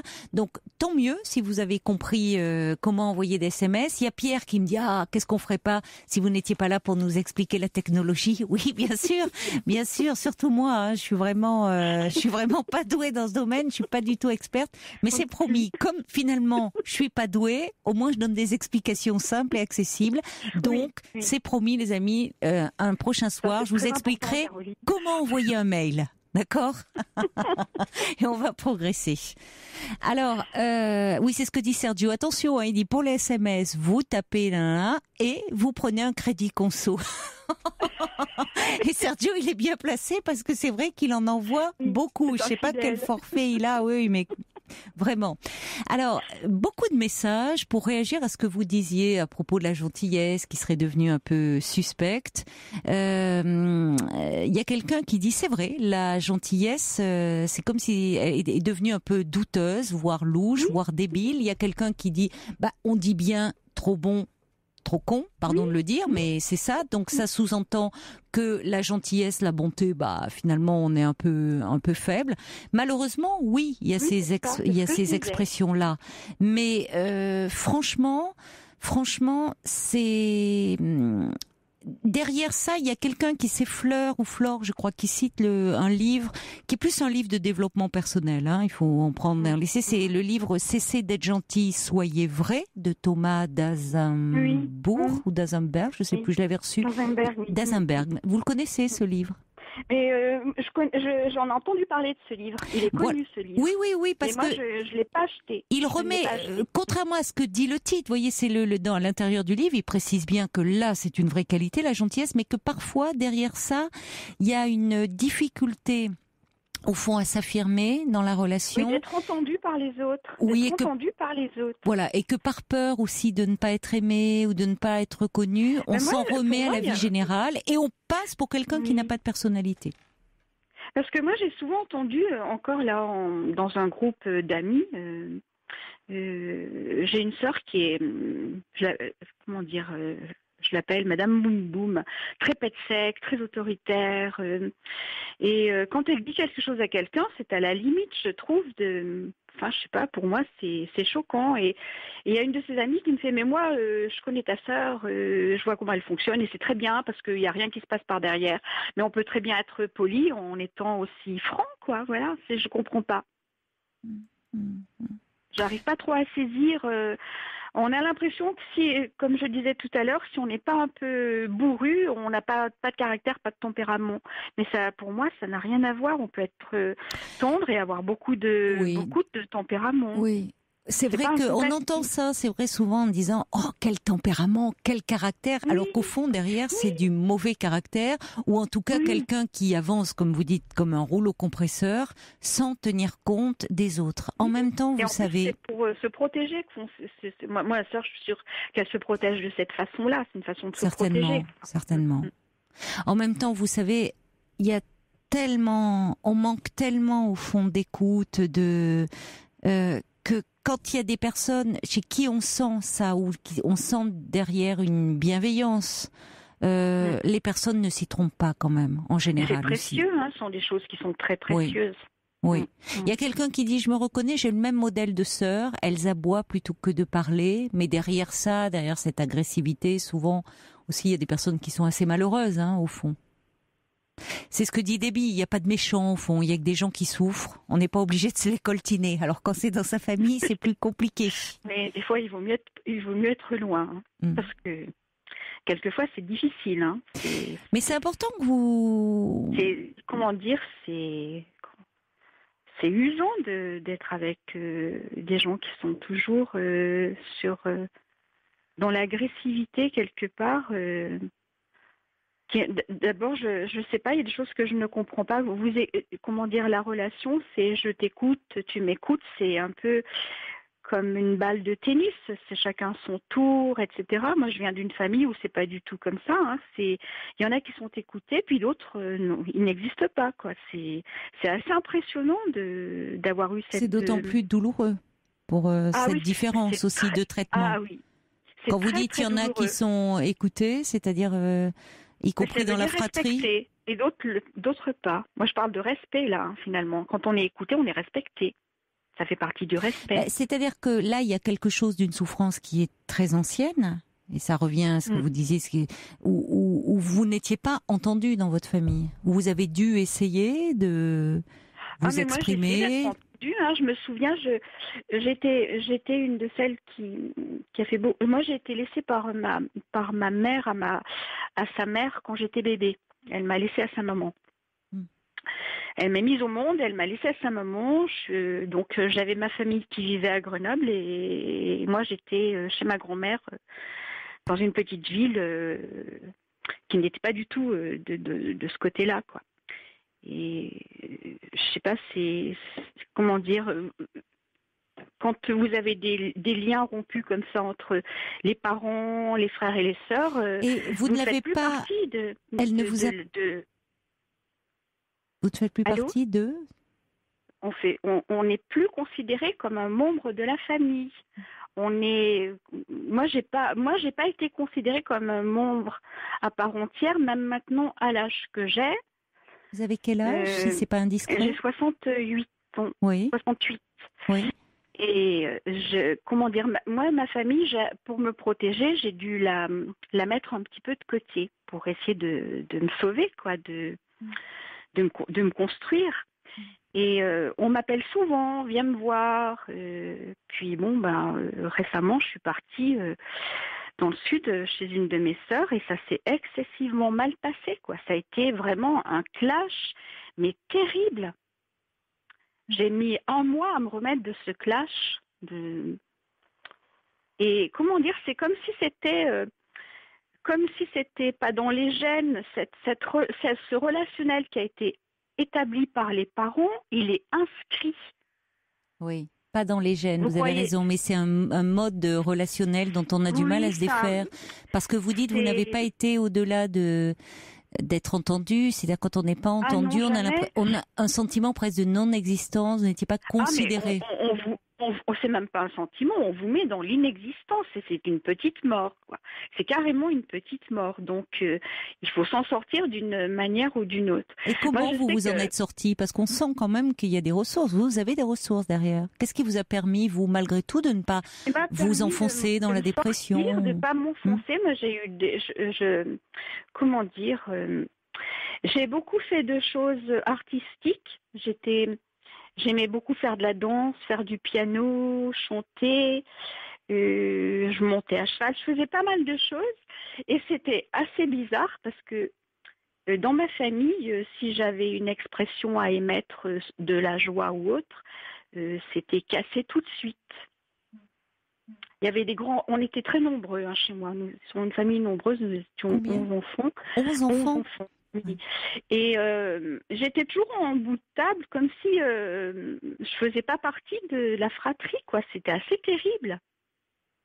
Et vous pensez que les autres quand je parlais de quelque chose, j'étais interrompue tout le temps. Et je me souviens, après, j'ai 2 de mes sœurs qui sont montées à cheval. Elles pouvaient parler de leur cheval à table, parler. Après, il y a une autre sœur qui a fait de la danse classique comme moi. Elle est au même cours que le mien. Elle a pris exactement le même cours que le mien. Elle parlait de sa danse, mais moi, je ne pouvais pas en parler. Je n'avais pas le droit d'exprimer ça. Rien. C'était assez terrible. Et j'expliquais à Sonia que après j'ai épousé un homme qui était comme ma mère. Ouais. J'ai passé 30 ans avec lui. J'ai divorcé il y a 7 ans, j'ai réussi on peut dire réussir.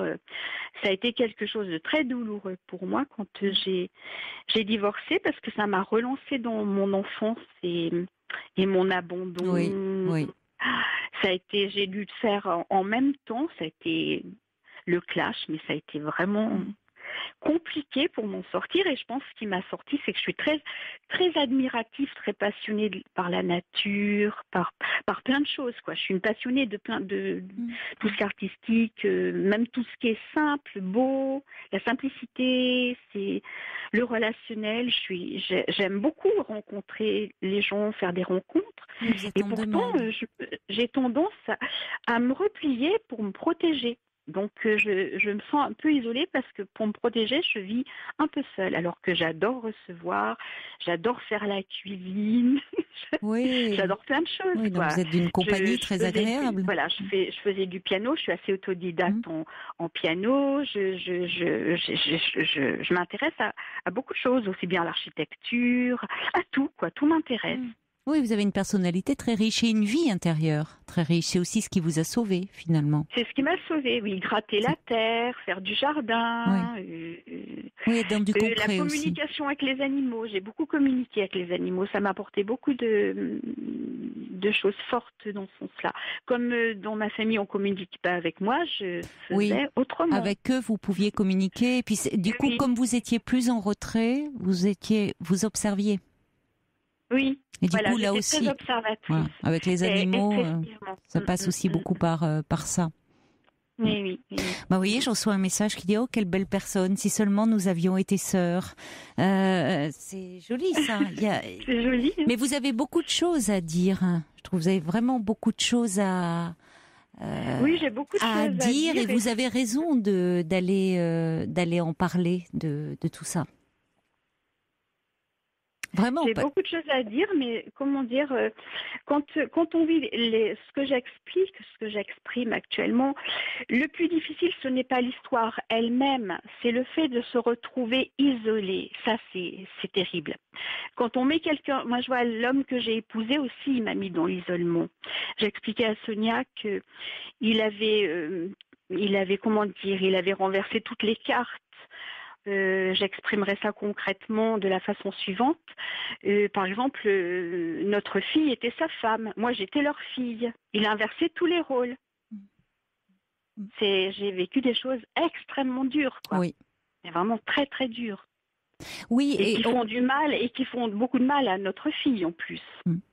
Mais vous savez, ce que vous dites par rapport à votre mari, là, ça m'a beaucoup touchée parce que vous dites au fond, vous avez choisi un homme qui ressemblait à votre mère. Et les femmes, en thérapie, parlent beaucoup de leur mère. Hein. C'est évident, ça reste un personnage central. Et souvent, j'ai souvent entendu dire ça. Que dans le choix amoureux, parce que c'est la première histoire d'amour que l'on vit. Celle avec sa mère. Et il y a quelque chose qui demeure en nous, ce premier lien d'amour. Et souvent, j'ai entendu dire que dans le choix du mari, finalement, la personnalité du mari, il y avait des traits communs à la personnalité de la mère. Parce que je sais que quand il y a une chose qui m'interpelle vraiment de façon très très forte, c'est que quand j'ai rencontré mon mari, j'étais avec quelqu'un qui était très très très bien. C'est un garçon qui avait fait psycho et qui connaissait mes difficultés avec ma famille. Et il y a eu cet homme après, donc qui est devenu mon mari, qui m'a interpellée et qui m'a donné des jolis clichés sur la femme, le respect pour la femme, etc. Et moi, j'étais très branchée là-dessus. Quand j'étais jeune, je lisais beaucoup Benoît de Groot, je lisais du côté des petites filles là, qui était fait par l'italienne, je ne sais plus son nom, je lisais beaucoup de livres sur les conditions d'éducation des petites filles, je lisais Libres enfants de Summerhill, j'étais très branchée sur plein de choses comme ça. Et le cliché que m'a donné cet homme, je suis tombée dans un piège, mais vraiment ça a été un piège terrible. Un pervers narcissique, mais ça a été vraiment... ça a été un chemin de croix, hein, je peux dire. Vous en êtes sortie, c'est l'essentiel. Oui, mais ce que je disais, là, Caroline, c'est que j'en suis... Ça m'a demandé tellement de force tout le temps entre la petite enfance, l'enfance, l'adolescence, ma vie de femme, de mère. Ça a été un parcours tellement difficile que j'en ressors bien amochée du point de vue santé. Physique. En tout cas, vous vous sentez fatiguée, vous voulez dire? Vous n'avez pas de problème de santé autre? Si, j'ai pris beaucoup de poids, je dors plus du tout, je ne dors plus du tout.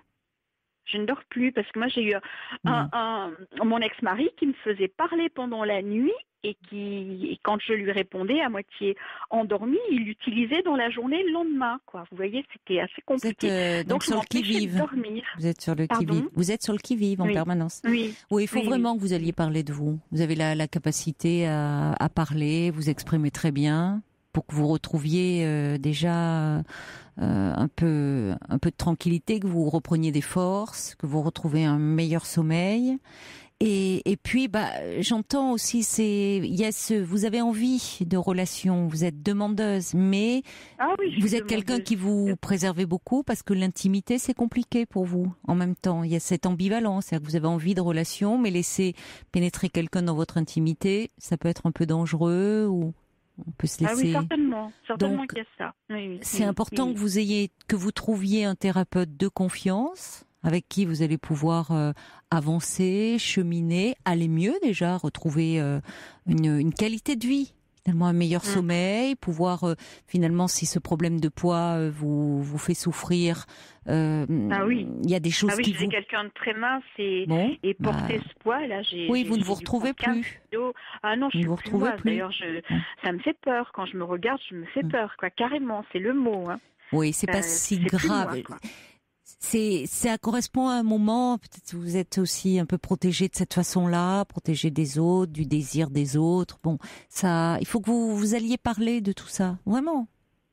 Vous avez pris un rendez-vous déjà ou vous pensiez le faire seulement? Non, j'avais fait une thérapie pendant 4 ans là, une année avec une femme et 2 années avec un homme, mais il a arrêté parce qu'il prenait la direction d'une structure et il déménageait, donc il a arrêté. Donc c'est pas moi qui ai cessé, et ça m'a fait ça m'a beaucoup handicapé, le fait qu'il lâche, voilà.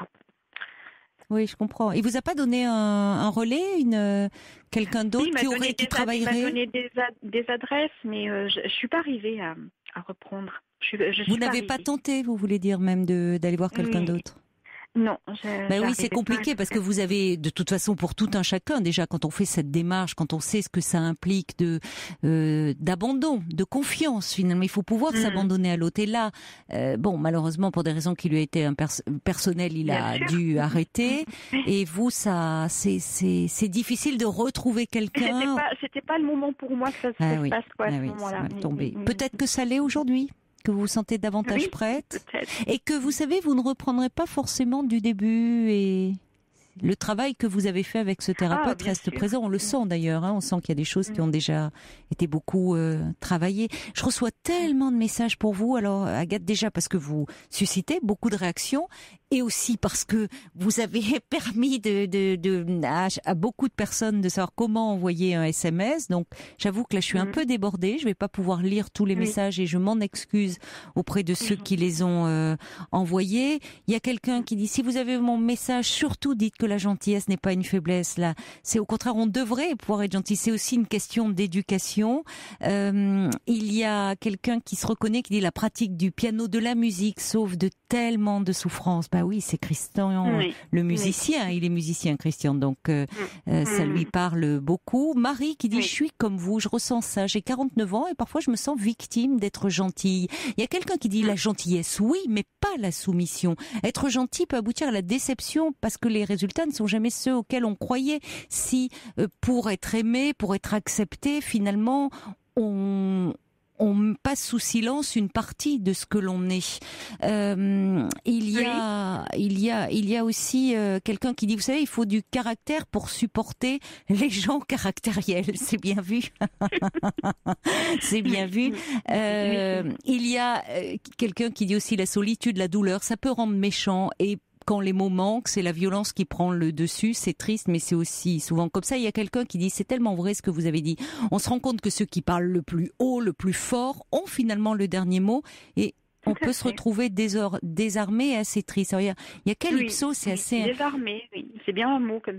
C'est ce que disait, cette personne. Il y a Calypso, c'est un peu inquiétant, ces messages, mais enfin, ça correspond aussi à une réalité, malheureusement, qui dit... j'ai raté mon embauche car mon recruteur m'a dit tel quel qu'il craignait que je n'arrive pas à mettre la pression en permanence à l'équipe.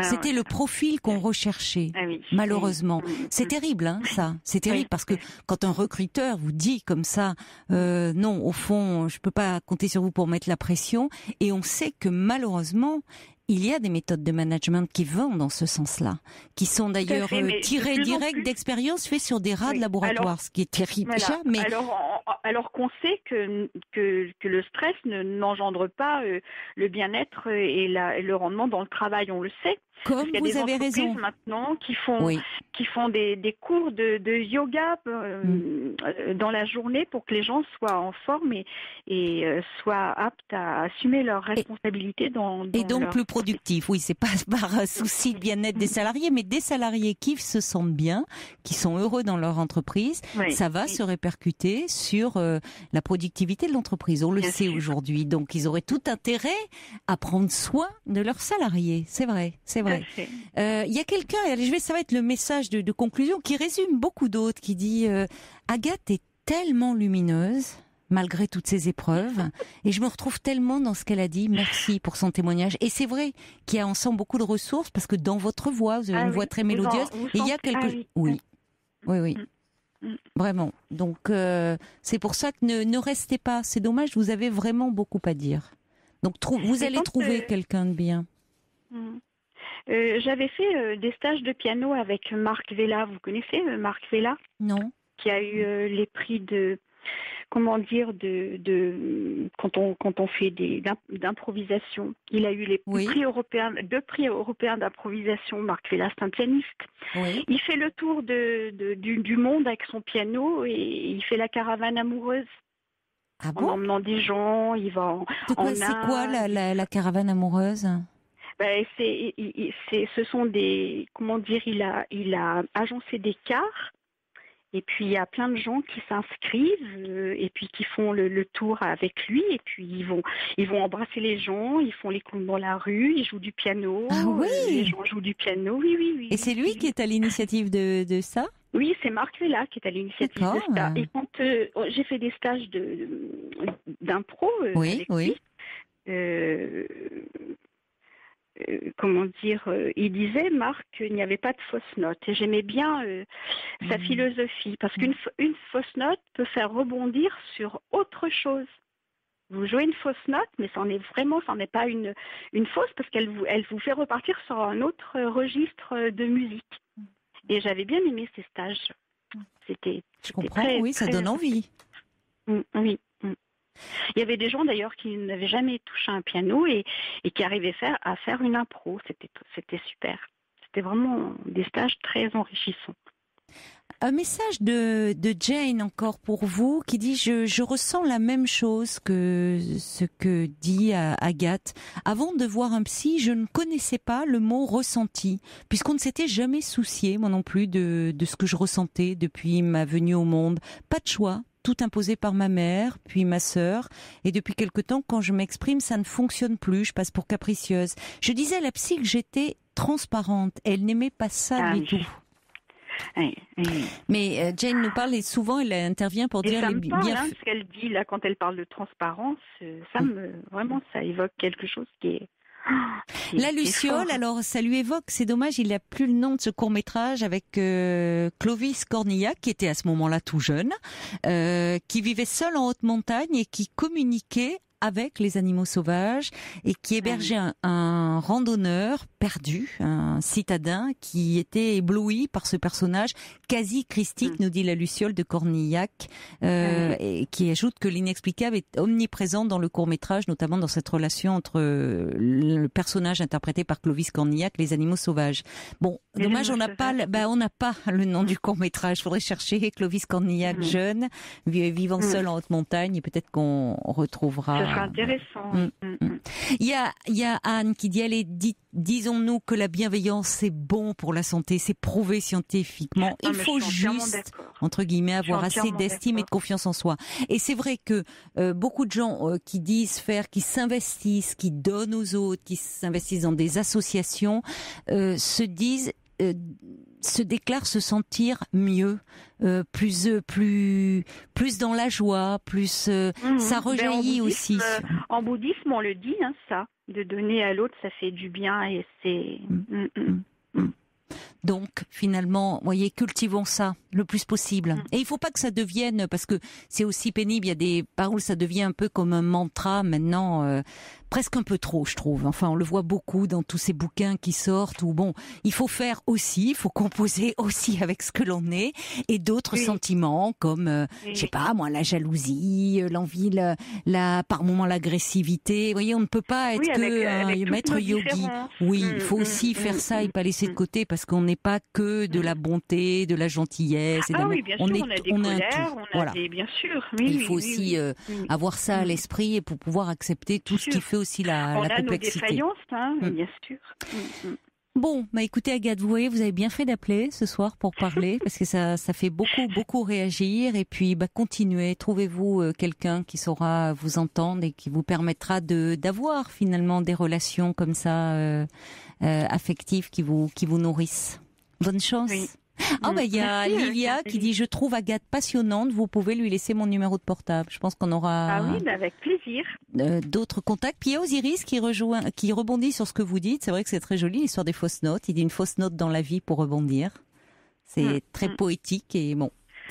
Oui, parce que des choses mauvaises, par exemple, quand on a eu des difficultés dans la vie, je crois que ça fait rebondir aussi sur d'autres choses beaucoup plus enrichissantes.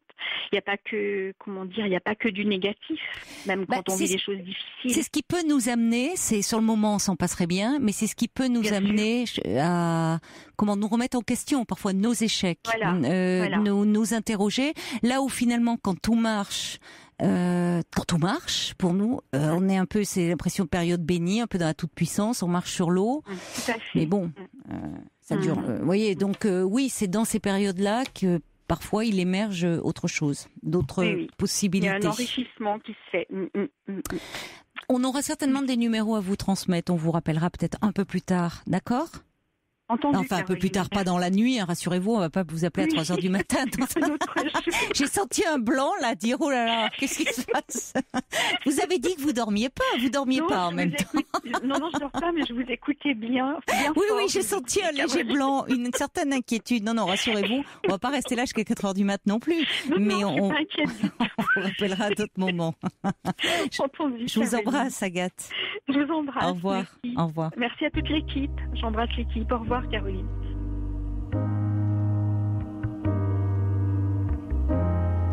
Caroline Dublanche sur Europe 1, 39 21. 50 centimes la minute plus coût de l'appel. Everybody loves the things you do, from the way you talk to the way you move.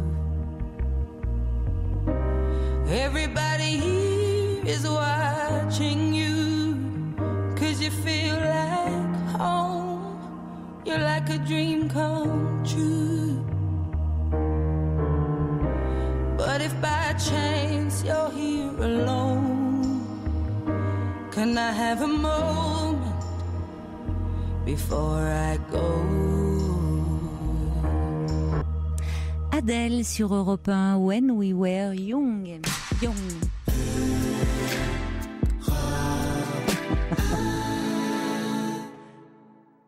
Et c'est maintenant Thierry qui est avec nous. Bonsoir Thierry.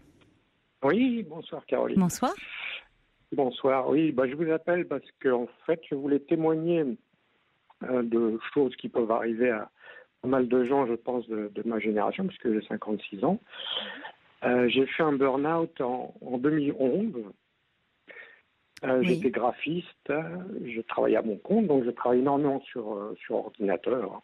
Oui. Et puis, à la suite de ça, j'ai dû arrêter mon travail, quoi.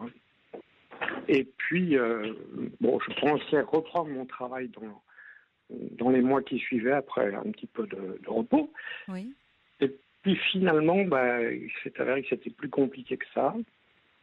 Parce que, j'ai eu des problèmes de vue qui se sont manifestés. J'étais vraiment, après toutes ces heures passées devant l'ordinateur, j'ai fait vraiment, si je peux dire, une allergie à tout ce qui est écran, quoi.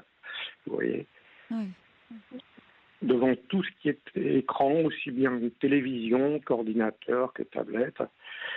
Et il a fallu me rendre à l'évidence au bout d'un an ou deux, je me suis vraiment dit que l'ordinateur, tout ce qui avait été mon métier pendant des années, c'était fini, quoi.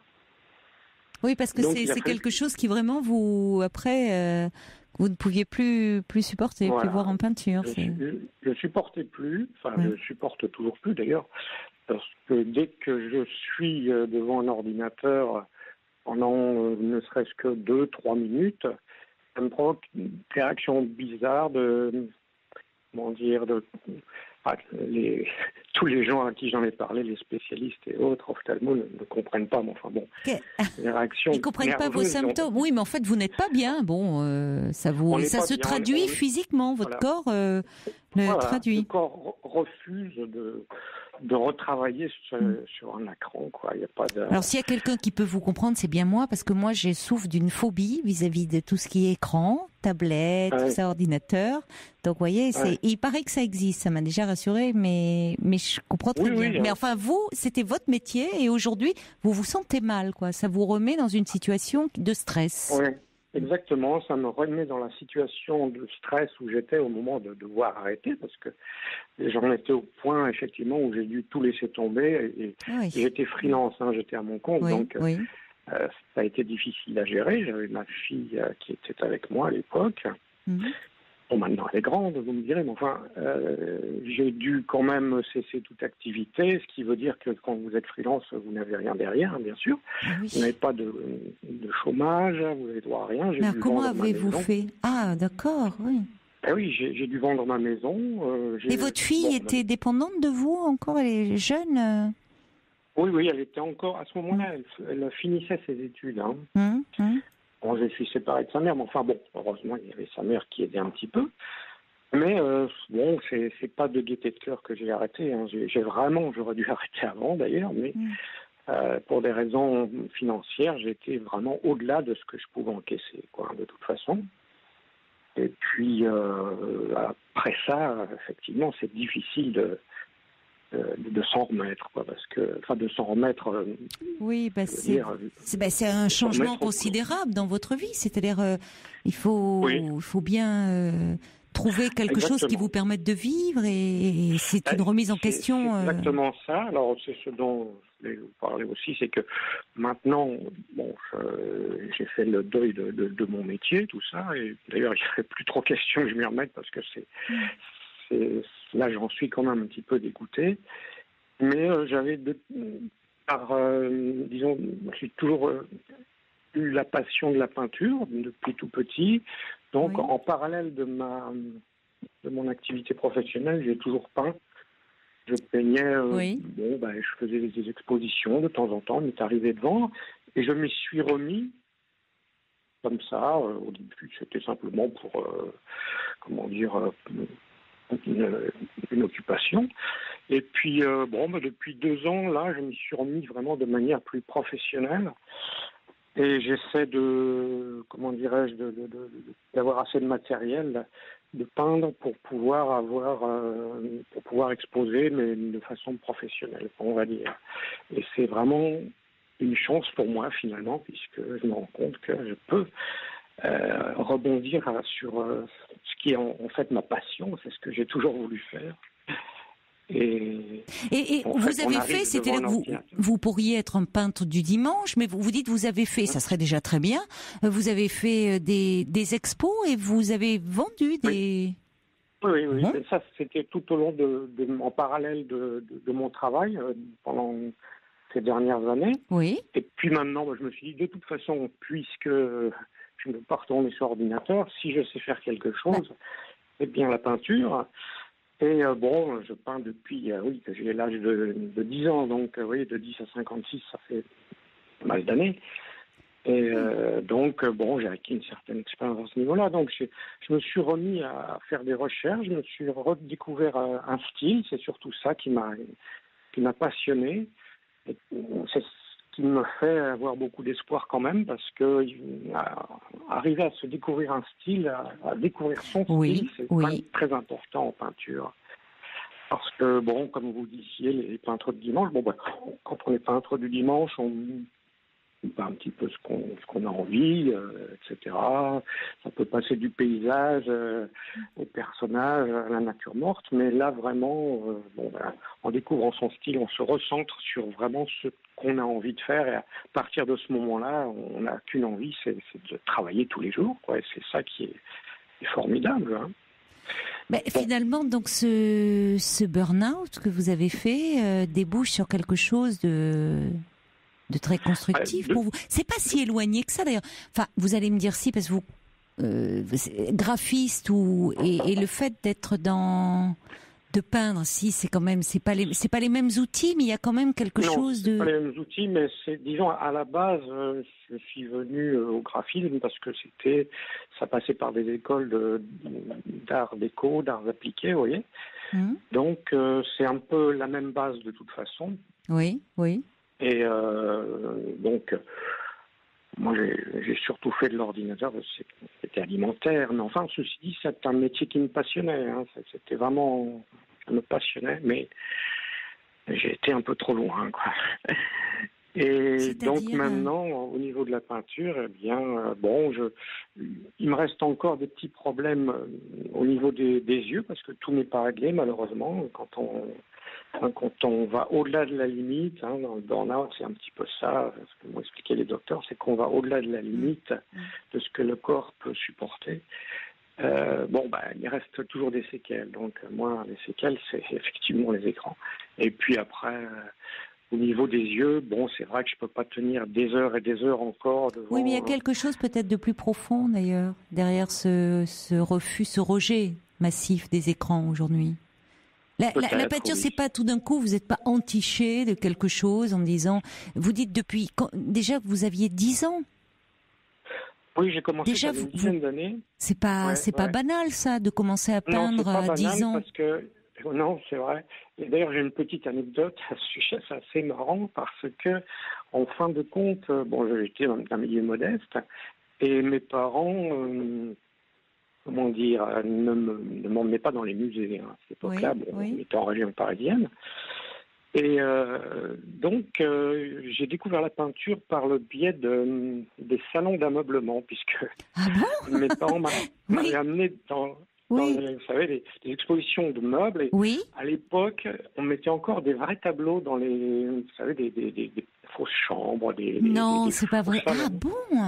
Non, je ne savais pas alors ça. Alors que maintenant, c'est des posters, bien sûr, aux chambres des enfants, où il y a des lits présentés avec des posters. Et à l'époque, j'avais visité cette exposition de meubles, là, avec de vrais tableaux accrochés. Bon, c'était de la peinture industrielle, hein, vite fait, avec vous voyez, une biche en sous-bois, des choses comme ça. Mais, à 10 ans, je découvrais la peinture pour la première fois. C'est incroyable, oui. Et c'était mon musée à moi, vous voyez. C'était mon premier musée. Oui. Peinture vraiment kitsch, on dirait maintenant, mais... Oui, mais à ce moment-là, c'était une lucarne sur le monde, sur autre chose.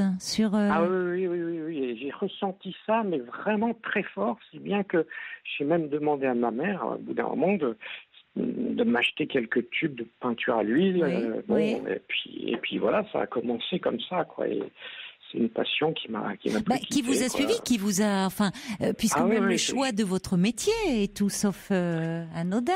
Tout a découlé de ça. Oui, et ça me touche d'autant plus que vous étiez dans un milieu qui ne vous avait pas préparé à ça, parce que il y a quelque chose parfois, même pas parfois, souvent d'une éducation à la musique, à la peinture, et je trouve ça d'autant plus touchant, ce petit garçon de 10 ans qui, en accompagnant ses parents les week-ends dans les salons d'ameublement, tombe en arrêt. Enfin, il y a une rencontre, il y a quelque chose de décisif pour vous sur ces tableaux qui, comme vous dites, étaient kitschissimes, mais il y avait là... C'est assez amusant. Il faut croire de toute façon que c'était vraiment...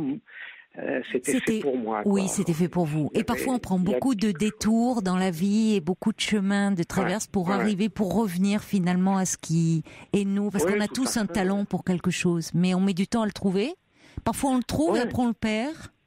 Je ne l'ai jamais quitté, mais C'est vrai c'est difficile de se dire du jour au lendemain, surtout que j'étais dans une famille vraiment très conservatrice et très, j'aurais jamais pu leur dire du but en blanc, je vais faire de la peinture, allez, c'était un petit peu la vie de bohème, quoi, hein. Et puis en plus, c'est vrai que même moi, je ne pensais pas forcément pouvoir gagner ma vie avec ça, hein, à l'époque.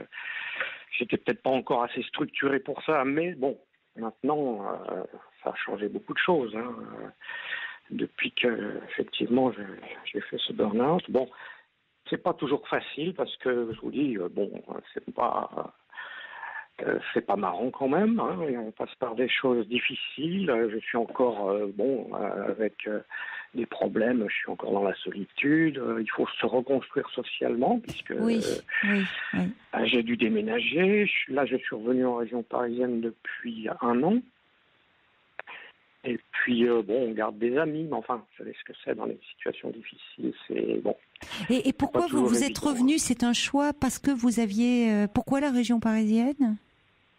J'ai toujours vécu en région parisienne. D'accord. C'est au moment où j'ai dû vendre ma maison, là, c'était en 2011, oui. Donc je suis parti, mais c'était un petit peu contraint et forcé puisque j'avais pas les moyens de rester. J'ai dû revendre cette maison et ça, toute ma vie a été bouleversée, quoi. Donc je suis parti un petit peu dans le sud de la France, où j'avais encore un peu de famille, quoi. Mais je sentais qu'en plus, ma fille, avec qui j'ai des rapports assez privilégiés, a toujours habité en région parisienne, et c'est là où j'ai le plus de contacts quand même. Donc finalement, je suis revenu ici, quoi. Et financièrement, d'aborder cet aspect-là, ça peut paraître un peu trivial après tout ce que vous nous dites, mais est-ce que vous en sortez? Vous savez, je suis au RSA et voilà. Hein, mais en tant qu'artiste, tout bon artiste qui se respecte, je suis pas très matérialiste. Les plus grands peintres ont connu, c'est même pas les vaches maigres, certains sont morts sans avoir connu la gloire. Mais c'est pas ce que je vous souhaite, hein, d'être... non, c'est pas... Non, parce qu'on en connaît plein des artistes maudits. Hein. Mais vous savez que je trouve, c'est ce que dit Geneviève. Elle dit, votre burn-out a été votre fausse note à vous, sur laquelle vous avez rebondi.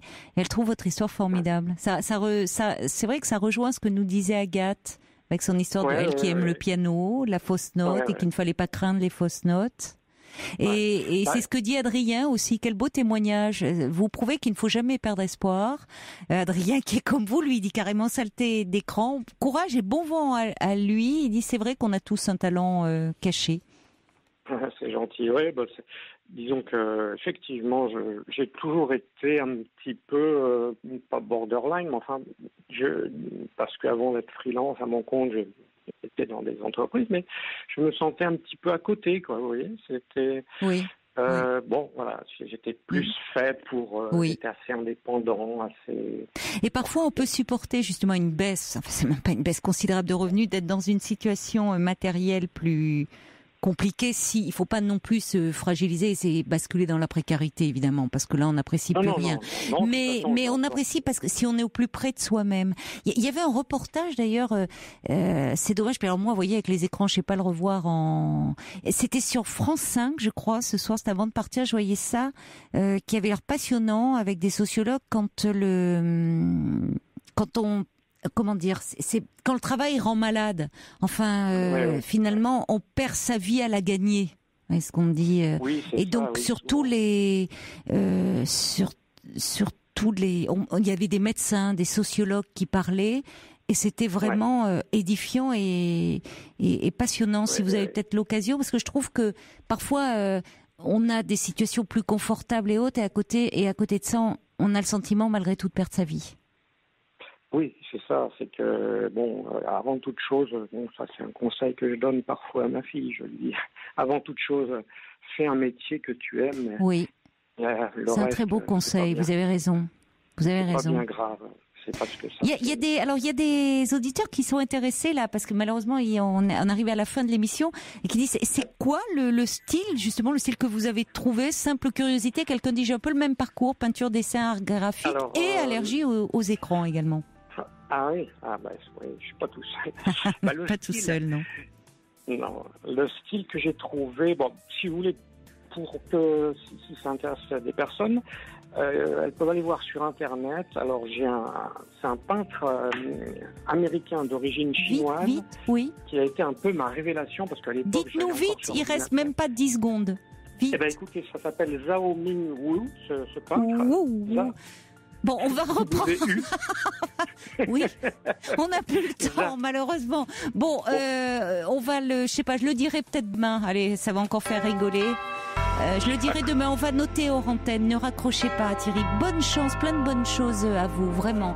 Je vous embrasse, je vous souhaite une très belle nuit et je vous donne rendez-vous demain, bien sûr, dès 22h30. Tout de suite, c'est Jean-Marc Morandini que vous retrouvez sur Europe 1.